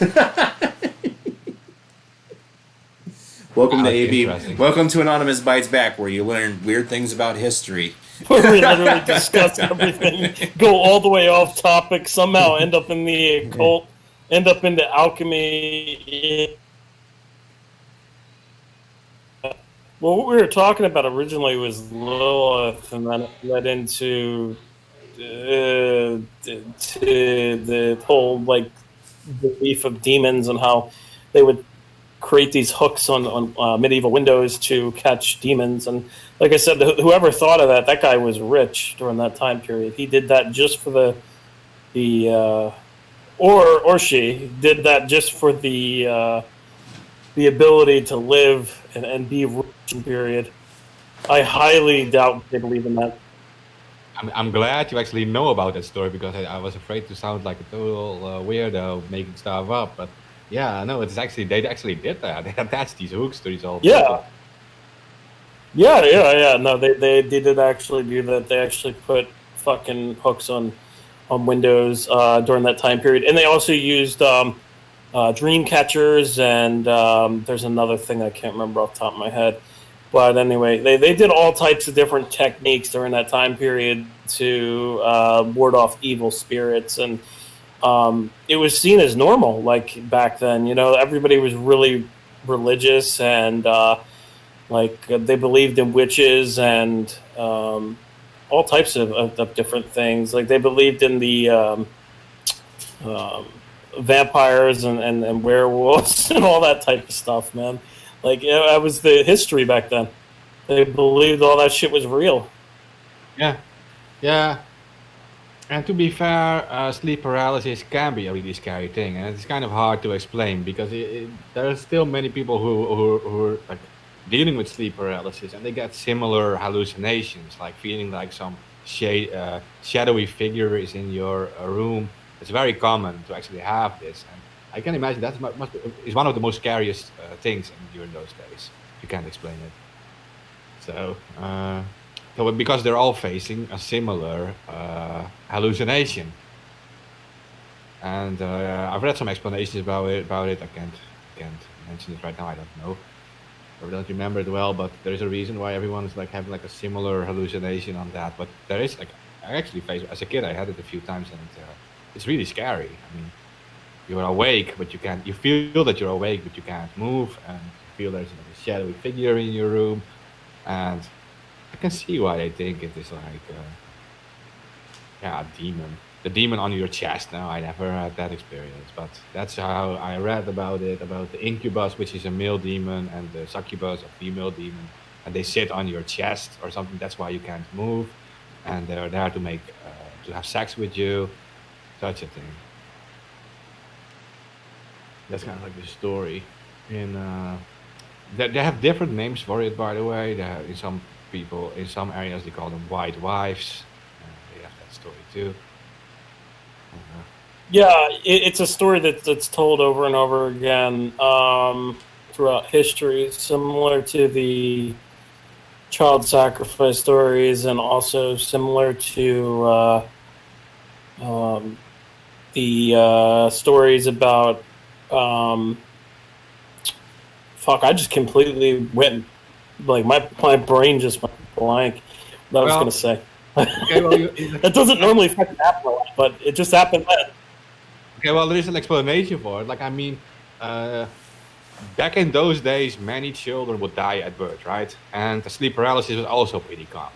So it makes sense that when someone was facing sleep paralysis and had the feeling that there was some shadowy figure in their room, and later on, like a child would die at birth, they would have the story that they were visited by a demon and took their child away. That's pretty much like it. Like that's how you can like interpret it, and that's very easy to make a story like that, or to believe in that. Yeah, yeah, that's true. Yeah, like Oh, I remember what I was gonna say. It's the same. It's the same similar like things like people reporting like flying disc and lights in the sky. Like that's been going on for centuries, millennia. Like Columbus that's reports been on for a long time. Yep. Columbus Yep. with America reports the lights, appearing like in the sky and coming from the water. I think I'm not even sure, but they tell that story. Yeah. Yeah. Yeah. Yeah, there's Yeah, a that's Also true. there's a really weird thing that happens in sleep paralysis, and this is where the weird pharmacology comes into it, where there's certain drugs, certain chemicals that get released when you're sleeping, specifically complex tryptamines. Melatonin is one of them, which keeps the circadian rhythm in check and minorly produces extremely mild sedation. But there's some affiliation to dimethyltryptamine, or what Dr. Rick Streisman called the spirit molecule. They don't know how it happens or how it's incorporated into the dream state, but there is a slight a bit amount of this drug that gets happened. Now when people have sleep paralysis, they often are when you go to sleep, there's a part of your brain or your body that shuts off your brain from your body from acting out your dreams. Now in some people that doesn't happen, that people end up sleepwalking and doing weird stuff, driving, especially on heavy sedatives and Z drugs. But for some people, they are in this in-between state where they're not asleep and they're not awake at the same time. So they have the full-on psychedelic experience where they're in this zone where they can whether they're under the influence of a slight amount of the hallucinogenic drug and in a dream state and highly suggestible. And I've said I've said for a while that a lot of these people who think that they get abducted by aliens are in this in between state. I don't know. I'm just saying it mimics a DMT trip. So Yeah. It's like the what is that chemical that's being deployed with TNT? I can't remember now. That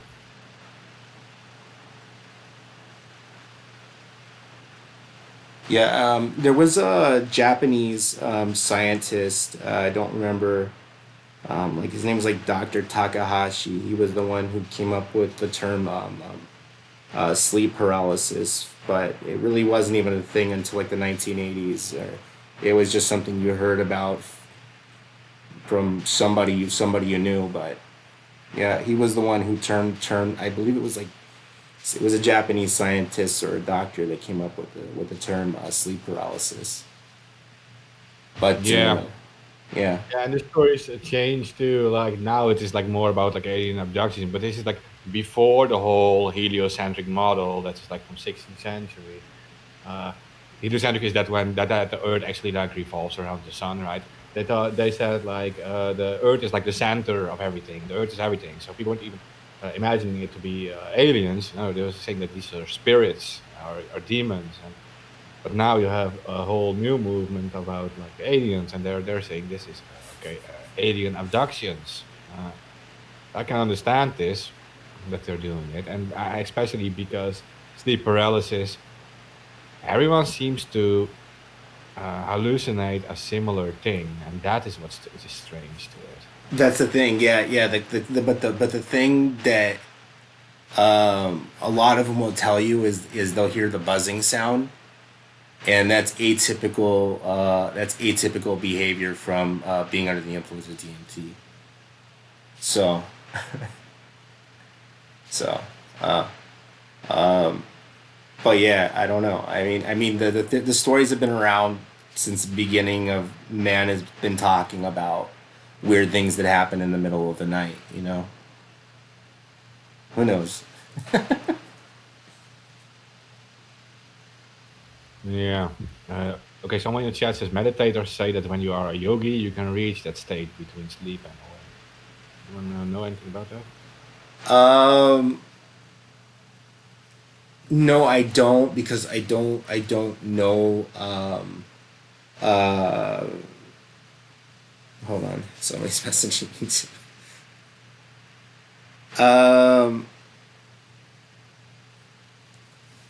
The yogi. I am not familiar with. Sorry, the Buddhist interpretation of it, but there is in Kabbalism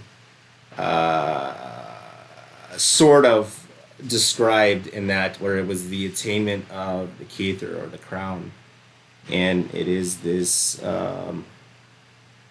But you're not in a dream state, so no, you're completely conscious. So I don't. Okay. Yeah. And there's a lot of talk about lucid dreaming now in the chat. People like they feel. So someone said like he feels awake and knows he's sleeping, but he still feels refreshed afterwards. So yeah, it's kind of like similar to lucid dreaming, I guess, because you feel awake, but you are in your dream. The weird thing is you can't like you always try to like talk or like scream or something, and no voice comes out, which is very weird. I dealt with that as a kid too.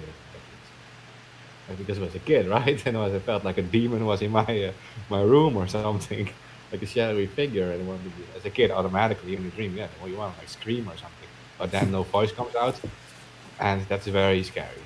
But I've read that everyone is hallucinating or experiencing the same thing. So Yeah. um, yeah, I only had like a few times, 2 or 3 times, but there's someone in the chat who says he has it very often. For some people, yes, and um, for a lot of people, it happens in certain positions, and And if it becomes too much of a problem, just tell them to switch their body position from on their back to their belly to the belly to the back. But there really is no science to it. I mean, No, and it is responsible for a lot of religious things, religious experiences, I guess. yes, there are quite a bit of paintings on it too, especially out of the Dark Ages and out through the Renaissance. You would have through some painters they would paint people sleeping in their bed with demonic figures over them, and that's been painted for a good 300 years.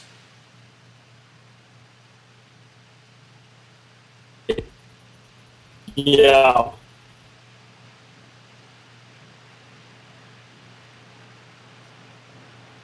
Oh, he dropped out.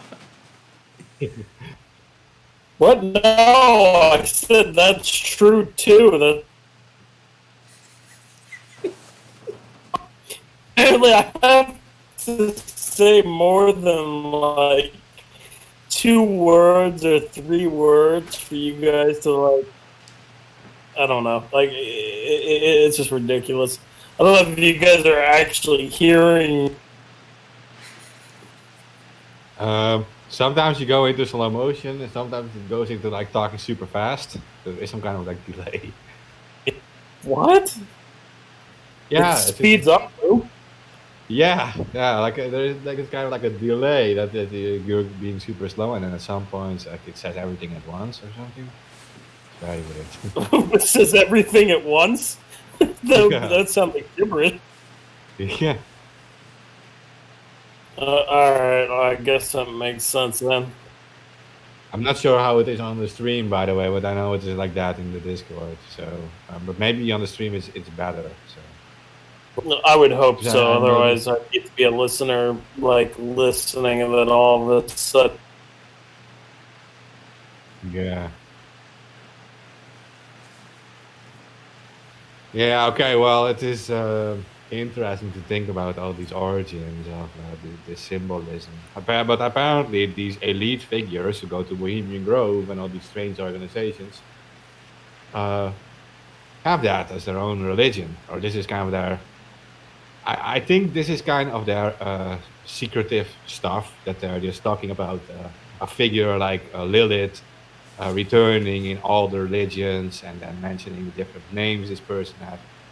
These things have, and they're talking about origins of religion and other figures, and then they will just say like, yeah, we are illuminated above other people because we know that these are the same figures returning all these religions, and these people think they're believing in different stuff, and they will worship their own gods, but in fact, we have returning symbolisms in all cultures, an origin religion, so to speak, or origin symbolism.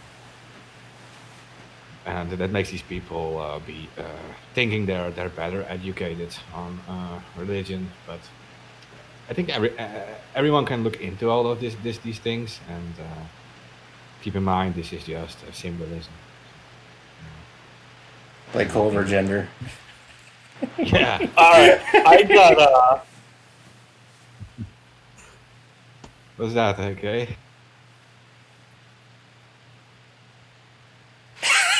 yeah, yeah, like, did you just read that? Like, what the fuck? Copper firefighter in the middle of saving someone's life because he parked his fire truck 1 millimeter over the.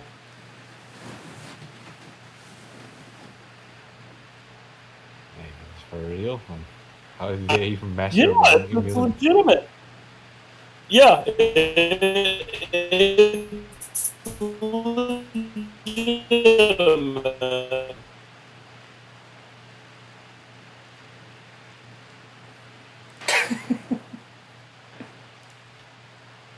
Oh, so we have a guest. Yes.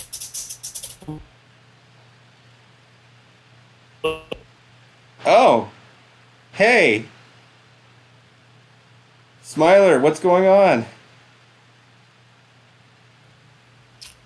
Maybe she just wants to listen. It's possible. Oh, okay. Oh yeah. Over here. Does she know Yeah. she's in the chat? Yeah, she says she's just Overhearing. I gotcha.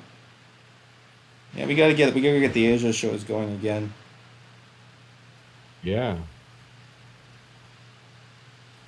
Hey, so did we discuss everything, by the way? Like, Did we? we have I was like a whole bit- really digging for stuff towards the end. I was like, oh, Well, I mean, that copper firefighter is like the. Oh, we missed one thing. At least. The comet Neowise in the night sky. yeah. You can see Neowise. I looked it up. I just don't know where. Hold on. Neowise. I don't know anything about it. Yeah, a lot of people don't look up in the sky at night. You know, they're glued to their screens. I know you were able to see it in the night sky on the west coast, which would mean you'd probably be able to see it most over the United States. I just don't know where in the night sky. Let me see. And there was one in April too. Let me see what NASA says.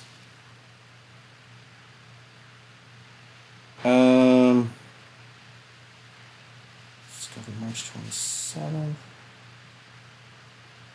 And it says just after sunset, look below the Big Dipper in the northwest sky. It says you might need a binocular to see it, depending on where you're at. So, It's an interesting name though for a comet. I know, right? Remember there was Hale-Bopp, remember they crashed into Jupiter. Oh, and it says, don't miss comet Neowise in the evening sky. It won't be back for 6,800 years. Yeah. 6,800. And Haley's 2020, guys, that shit might crash into us. What? That's a joke. Oh, the guy that said he was going to kill Anonymous? Yeah. There was this guy said he was going to kill Anonymous. What is his name? Krengulus, whatever his name is? Kill Anonymous. Yeah. Like a lifetime job. So I visit all the countries in the world. I don't know if it was a meme that was going around that I'm just coming on to, but Hey, technically, if you burn all the Guido Fawkes masks in the world, you'll get rid of the Guy Fawkes masks. But you won't kill Anonymous with it. We'll go You're partial. use the Batman mask. Yeah, we'll use the Batman mask then. It's like the second option, right? yeah, maybe I feel much better going to a protest with the Batman mask on. Yeah. I don't know. I'm just saying. You know what? Yeah, there's the guy with the Guy Fawkes mask. There's the guys wearing the bandanas, and then there's Batman. Oh, I got to do that one of these days. Remember there were guys that were doing that. Yeah, for the BLM. There was guys dressing up like superheroes. There was Joker and Batman and a few other guys. I think Green Lantern.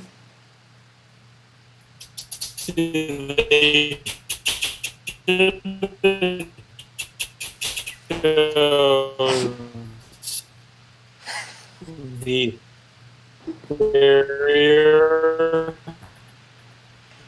math.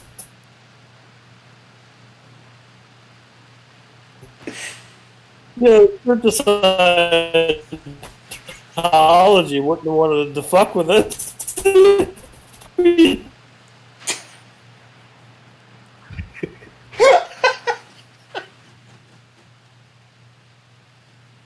I think you're only 2 packets went through. Oh god.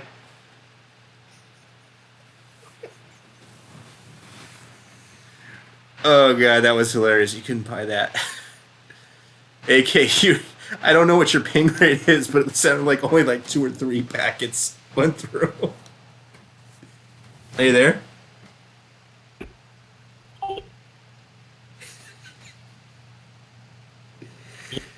So Oh my I'm God. guessing you didn't hear what I said about It's like none of it. All right, I said that it would have been better if we would have chosen horror masks.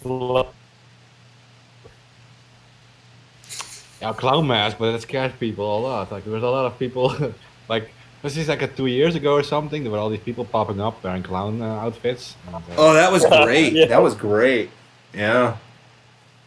yeah, all these people ran and creepy. running. Yeah, ClownSec has been doing that for years at protests. Remember Honk? Oh yeah. Geo? More than- Yeah. Yeah. And I'm not sure if these people were clown-sec, by the way. They were like scary clowns or something, and people were like all scared about it. And it could have been Okay. clown-sec. I don't know. I checked it too. Yeah, I don't know. They're still around though. They got a server. I thought Geo was wiped off the planet, but watch, you'll hear this be like, I need to get on the show. I talked to him like 2 weeks ago or something. It was okay. I mean, he was on Discord actually talking. But yeah, now he was on our show, right? Yeah. Yeah, among a few other people. Yeah.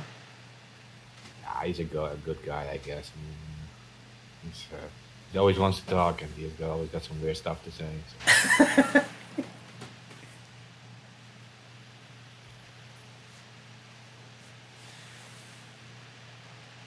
Yeah, so yeah, the world's upside down again. What's new? I mean, did the world go back to being normal on a I don't know. I don't know, No, it was- no, it was really never hasn't. Yeah, we're in the middle of it. I think we're still in the beginning of it, to be honest. I don't think it's the middle of it. I mean,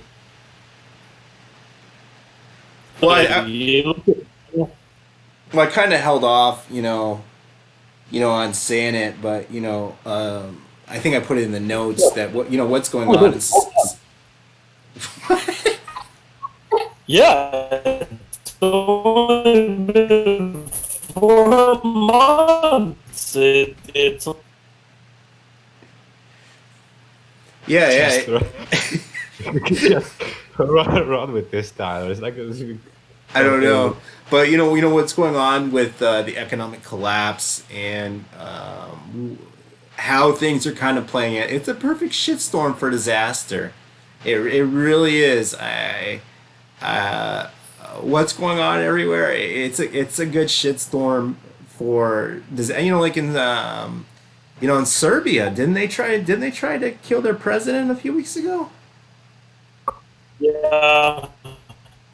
Oh no, wasn't he a week ago? That was like 6 days ago. Yeah, they tried to kill their president. And I remember that. Yeah, the people are just so fed up. They're like, well, if you're not gonna let us work, then why the fuck do we need you? You know? Yeah, it seems to Yeah. be indicted Yeah. on war charges. Yeah. Well, the stock market has now topped out. I don't know if you guys saw that or not. But it looks like we topped out. We're gonna be heading into reversal.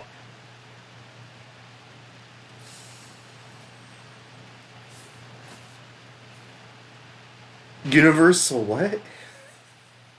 Sorry. What? Universal? I didn't say anything universal. I said stock market. Oh. Yeah, that's been super inflated as well. They've been saying that whatever's been going on in the stock market, it's just that's a perfect shitstorm as well. That's expected to crash anytime soon, and when it does, Topped out. It topped out already. Like the latest close was a plunge.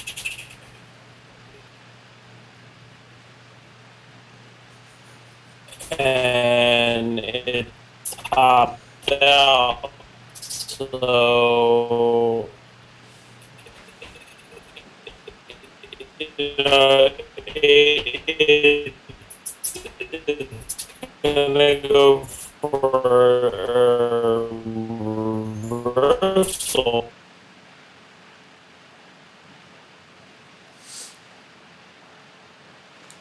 Yeah. Let me check.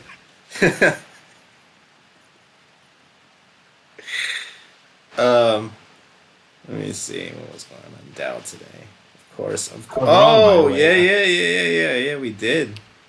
That was a big I was wrong, drop. by the way. This is the president of Kosovo. He's indicted on murder charges, about over 100 murders, and yeah, he's going to face a trial in The Hague at the International Criminal Court. But the Serbian president at the same time, huge protests. Yeah, so I had to fix that real quick. It's the president of Kosovo that is being indicted, which is a country next to it. So. I thought it was Serbia. Okay. All right. Yeah, no. At the same time, there's like huge protests in Serbia going on, and I don't know. Do we? They say it's a right-wing populist president. Yeah, I'm not familiar with with a lot of the new countries, the politics that are going on there. Yeah, the only other country in the Baltic states I'm always on top of is like Albania. That's because I got a few friends out there, but a lot of those new Baltic countries, I always have to read when something goes on there. I'm not always familiar. So. Yeah. So, Of course, CNN just produces how was this a day after the hack? Twitter's massive hack seems worse than it really was. Yeah. You do it. It's like you guys lost the ball. They just produced this an hour ago. Oh, sorry, 4 hours ago. They're like 24 hours late. There you go. All the traffic is gone. Like. Yeah, it's like some good reporting there, Jim. Everybody's already left. you know what that is? That's PR. But it was interesting though. I mean, like actually, like Bill Gates, Kim Kardashian, Obama posting like some Bitcoin address, and these people actually getting like 100,000 or even millions in donations, and then just walking away. I saw. Well, the exchanges already Jim- said that they think they traced down who it was, and they've handed over information to authorities and all of that. Yeah.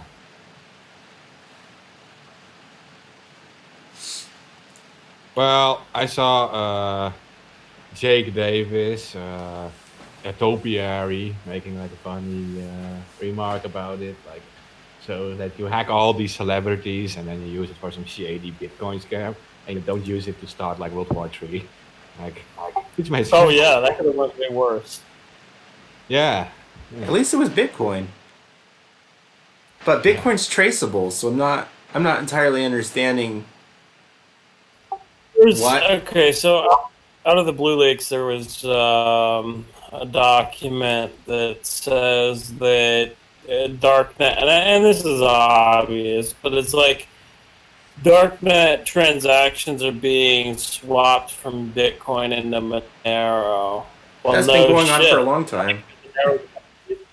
Right. Well, these guys were stupid because they didn't change into Monero. They just fucking tried to sell the Bitcoin on exchanges like morons. Like they could have swapped to Monero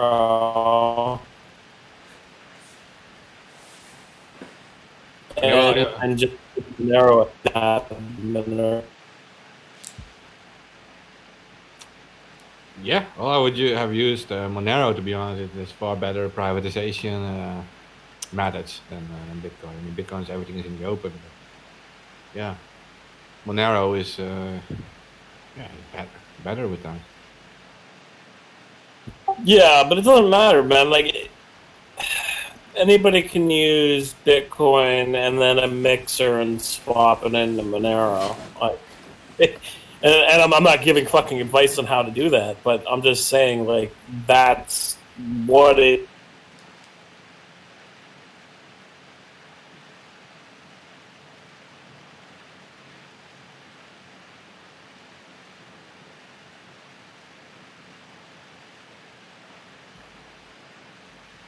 Either is it me or is it that? It's dead air. Yeah.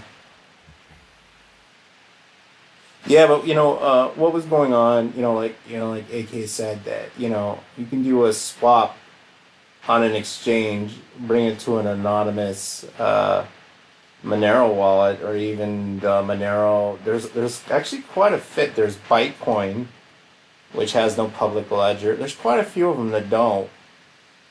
But I think specifically they were more interested in trying to trace where they were going. But once the coin has exchanged from one to another, that's what kind of disturbs me more. Is were they monitoring what do you call it, exchange platforms? Yeah, That's the more disturbing part. Yeah, that's not legal by any means. They would need a warrant for that, so they can't just. Well, they were monitoring the address. All they did was block the address. it wasn't just one address, by the way. It was multiple. It's already all legalized. Yeah, right. Yeah. Well, they take the addresses that were the ones used, and then what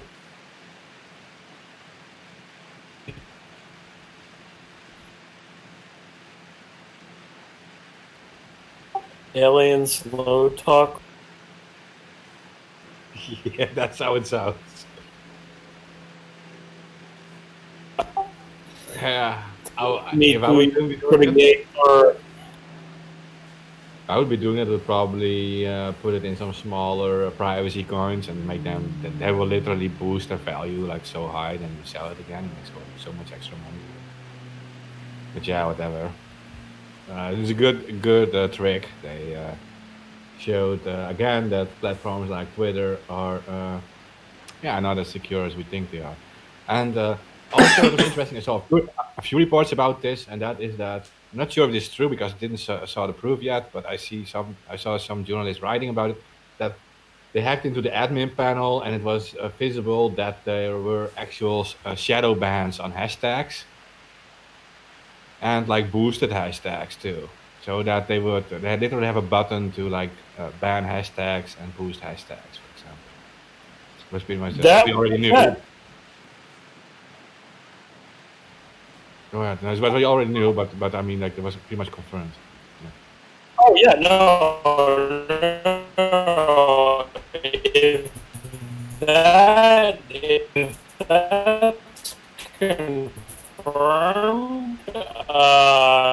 Twitter's gonna go down down the shitter.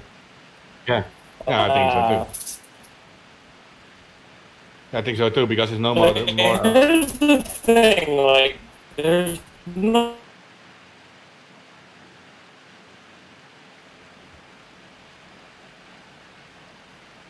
Hey, so, um, yeah, you're right. It's going to go down the shitter fast, if that's confirmed. But I think it is. Oh,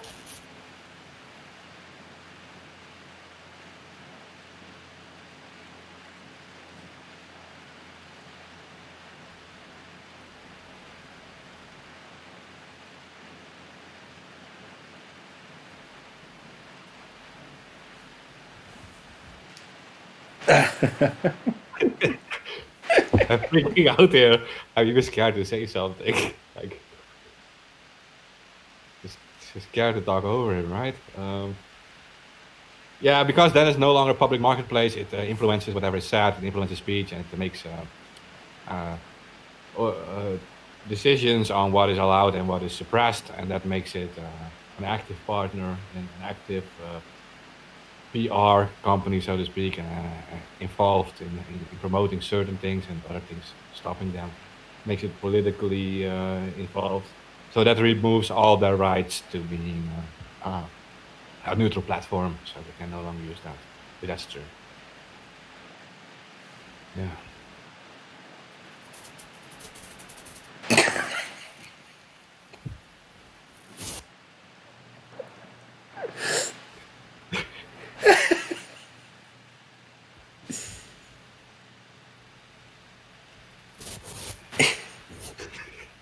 There's like all these sounds.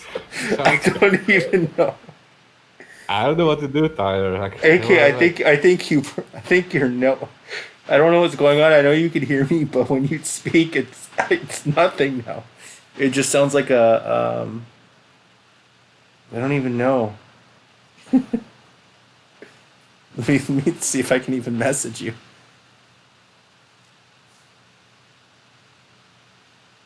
I don't even know what it sounds like.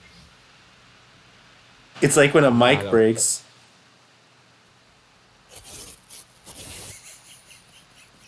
Kind of a small animal running. Kind of a small animal running through the grass like a mile away. So you can hear him like very far away, but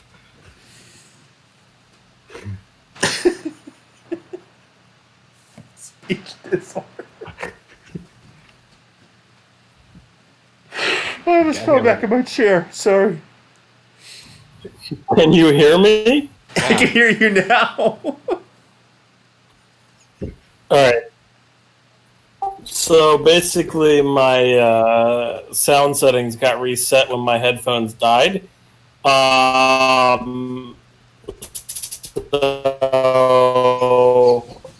I have wireless Bluetooth headphones. So anyway, they died, and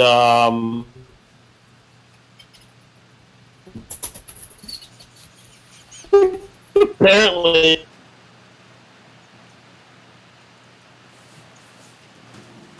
hey, the Bluetooth is messing around with you. I think. Are there other devices on the Bluetooth? I mean, they must be messing with it. No. Oh, that's why I don't ever use wireless Bluetooth. More paranoid about is almost zero security when it comes to Bluetooth. It's very easily penetrated. Man in the middle attacks are very easy with Bluetooth technology. So Yeah, it's full plug and play, right? There's no yeah. And default settings 0000. Yeah. Anyone can like couple their device with yours, your Bluetooth. And the thing is, there's Well, no yeah. Enough, right? Yeah. I know they've gone through, I think it's what version 2 is that, or is it version 3? I don't even know. But I know they've gone through several things, but there really is no I don't know if they've ever thought about, man in the middle attacks when it's come for Bluetooth, but that's probably something that'll be up in the future, along with the wireless CAN buses. I've talked about that for a while. that's a scary technology, where a guy in a laptop and a cell phone can hack your car due to zero security on the CAN bus. And I follow Car Hack Village, and there's quite a few, but a lot of these guys are just entrepreneurs, and it's starting to become a thing. But yeah, I mean, we've come into a day and an age where a guy can hack your car. It's just he's got to know the right sequence of commands to unlock your door or shut off your car and whatever. Just depends on the make and the model of the car. But I heard about this. God, how long ago was this? It was like 2015, 2016. Yeah, I had this guy. He was my roommate, and I eventually had to kick him out because he was just always drunk all the time. And yeah, he was the security. He worked for InfoSec for John Deere, and I didn't realize that John Deere even had like a security department.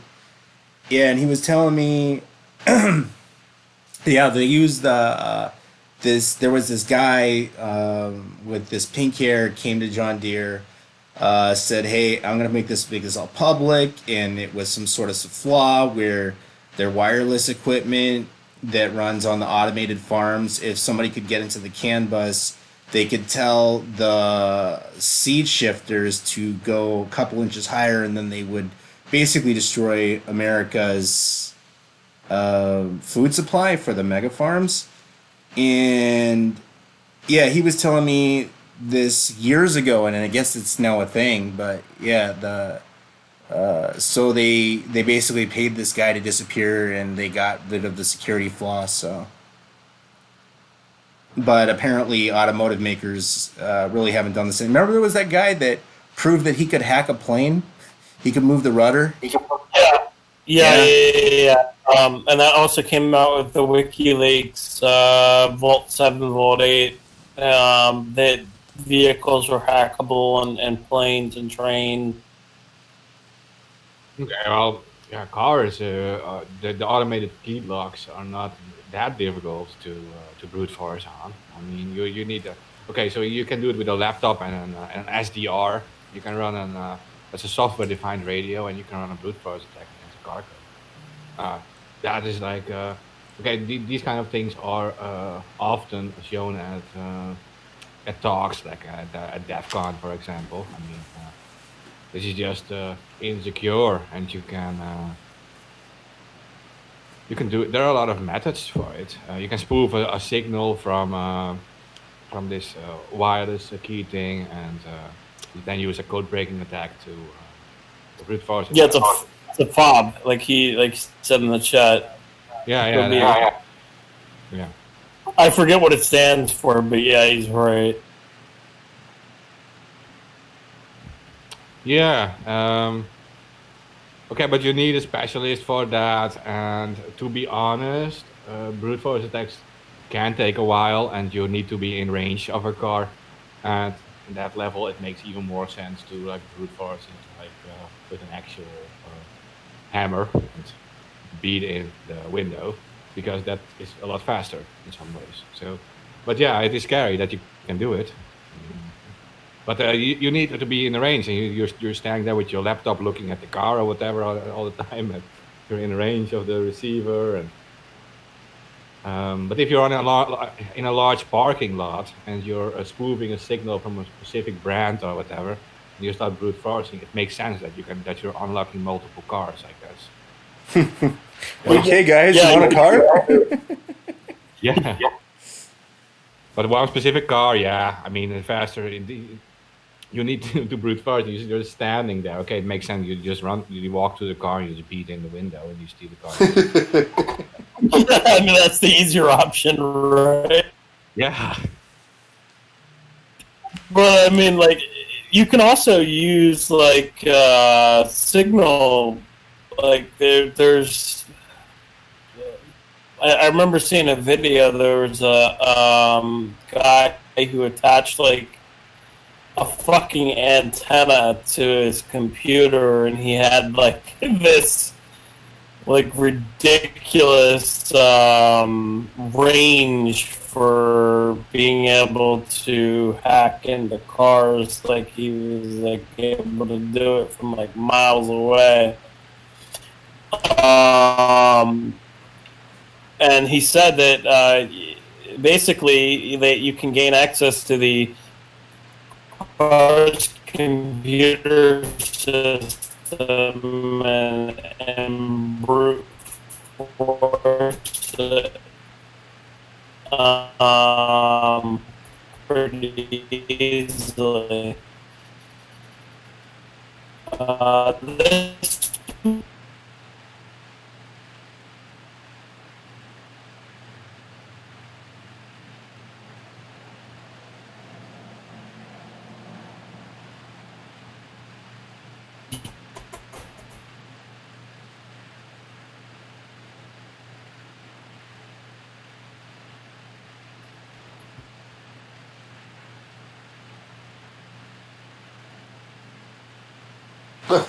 Stimulating conversation. Yeah. so stimulating that you guys don't even talk. I don't know.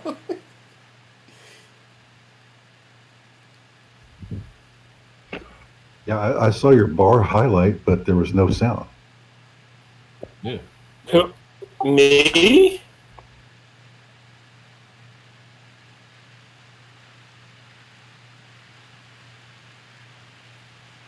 Yeah. Wait. So you didn't hear anything I said? No, it happens more often, and everything cuts off, and like we're like I'm like afraid to like talk into it because I don't want to like cut you off or whatever. But because some data, but yeah, can't really do anything about it, I guess.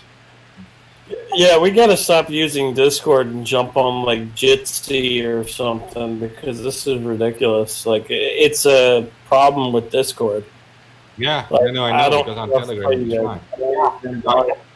Yeah, I'm not even behind a VPN right now. That's the thing. So it's like, if I'm not on a VPN, it shouldn't be causing problems. Like, it would have to be something with Discord.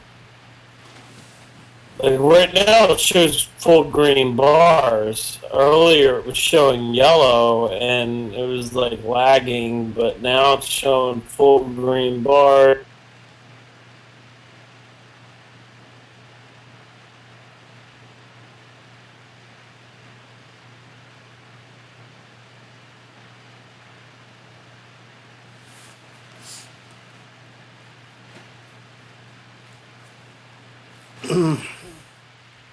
Yeah, so yeah, we're no longer allowed to give the specifics on hacks on YouTube and stuff. We get like banned. We banned again. Oh yeah, then we get seriously banned. But we're allowed, okay, to give like a name of something. You can always, if you're interested in how car logs work, you can always search for like things like a roll, jam, attack, and you will find more about it. Yeah, for the rest, we can't really talk about it, I think. I mean, I posted in the chat like an example of how you do it. Yeah. Yeah, but the thing is, like, by doing that, they're really hindering security. It's like, why would you censor people from talking about it? You would rather have somebody talking about it than not talking about it. I mean, obviously, you're saying, like, fucking how to break in, like, fucking like government servers or something like. Yeah. Yeah, well, yeah, it can pose serious risks because, yeah, like you mentioned the word government. Well, I imagine that many of these government officials use such cars with wireless locks and stuff. So you have a security risk to your actual country too if you don't address these security holes. So yeah. everything needs to be open source. Everything needs to be mentioned, and all the data needs to be available, and they need to fix such things or don't use wireless blocks. I mean, whatever. I mean, serious security risks. Maybe you have a lot of documents in your car, or maybe you have like, you want your car to be stolen. Yeah, or just the car itself being stolen. Doesn't have to have documents in the car. Yeah, you just go drive around in the car to all like the red lights. You drive too fast all the time, so your local politician gets fucked over with tickets. Oh, speaking of funny things, with driving hacks, I don't remember where I was digging up. This was like some hacking forum. You know those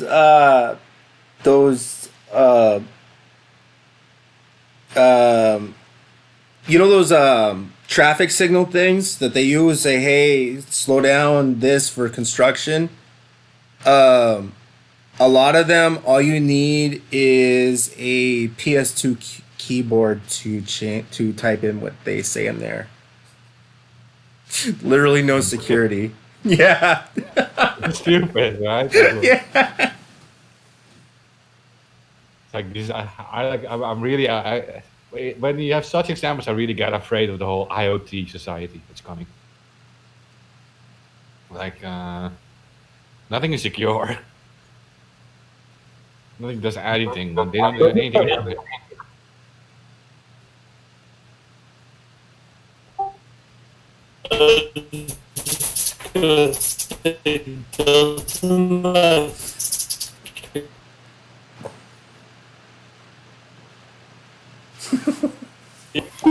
You'd be able to remote control Elon.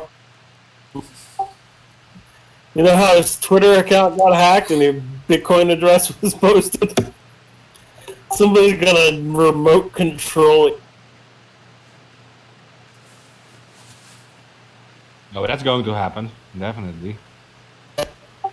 Yeah. Like, I'm joking about it, but I'm serious, because this is like, it legitimately putting any type of chip into your body, like, especially attaching it to your brain. I mean, come on. There's not a good enough security. I saw a movie like this. Hacked, and then it's gonna be like, yeah, I saw a movie like this, and it ended up with a guy named Neo, and that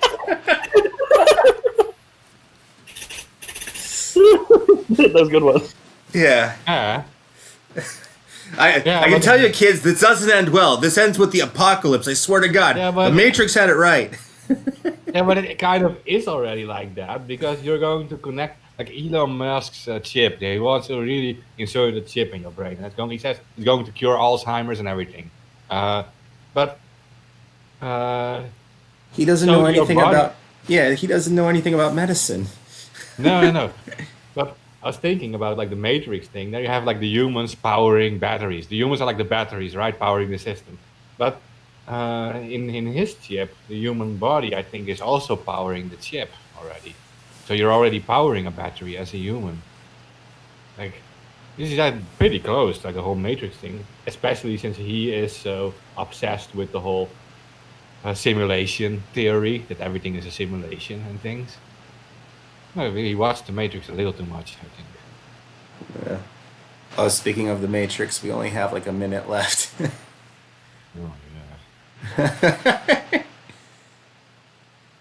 Oh, yeah, so we'll be back same time, same channel. Hopefully we'll get some of the. I didn't even check if all the YouTube channels went live. Preston, you want to make watching the worldwide. Yeah. I'm watching the worldwide channel, and that one has been going fine all the time, except for the weird sound stuff. But many people are in the chat actually replying, and thank you for listening. Yeah. All right, Preston, you want to make. The anonymous PSA: make sure to spay and neuter all your politicians. And with that, we'll roll out.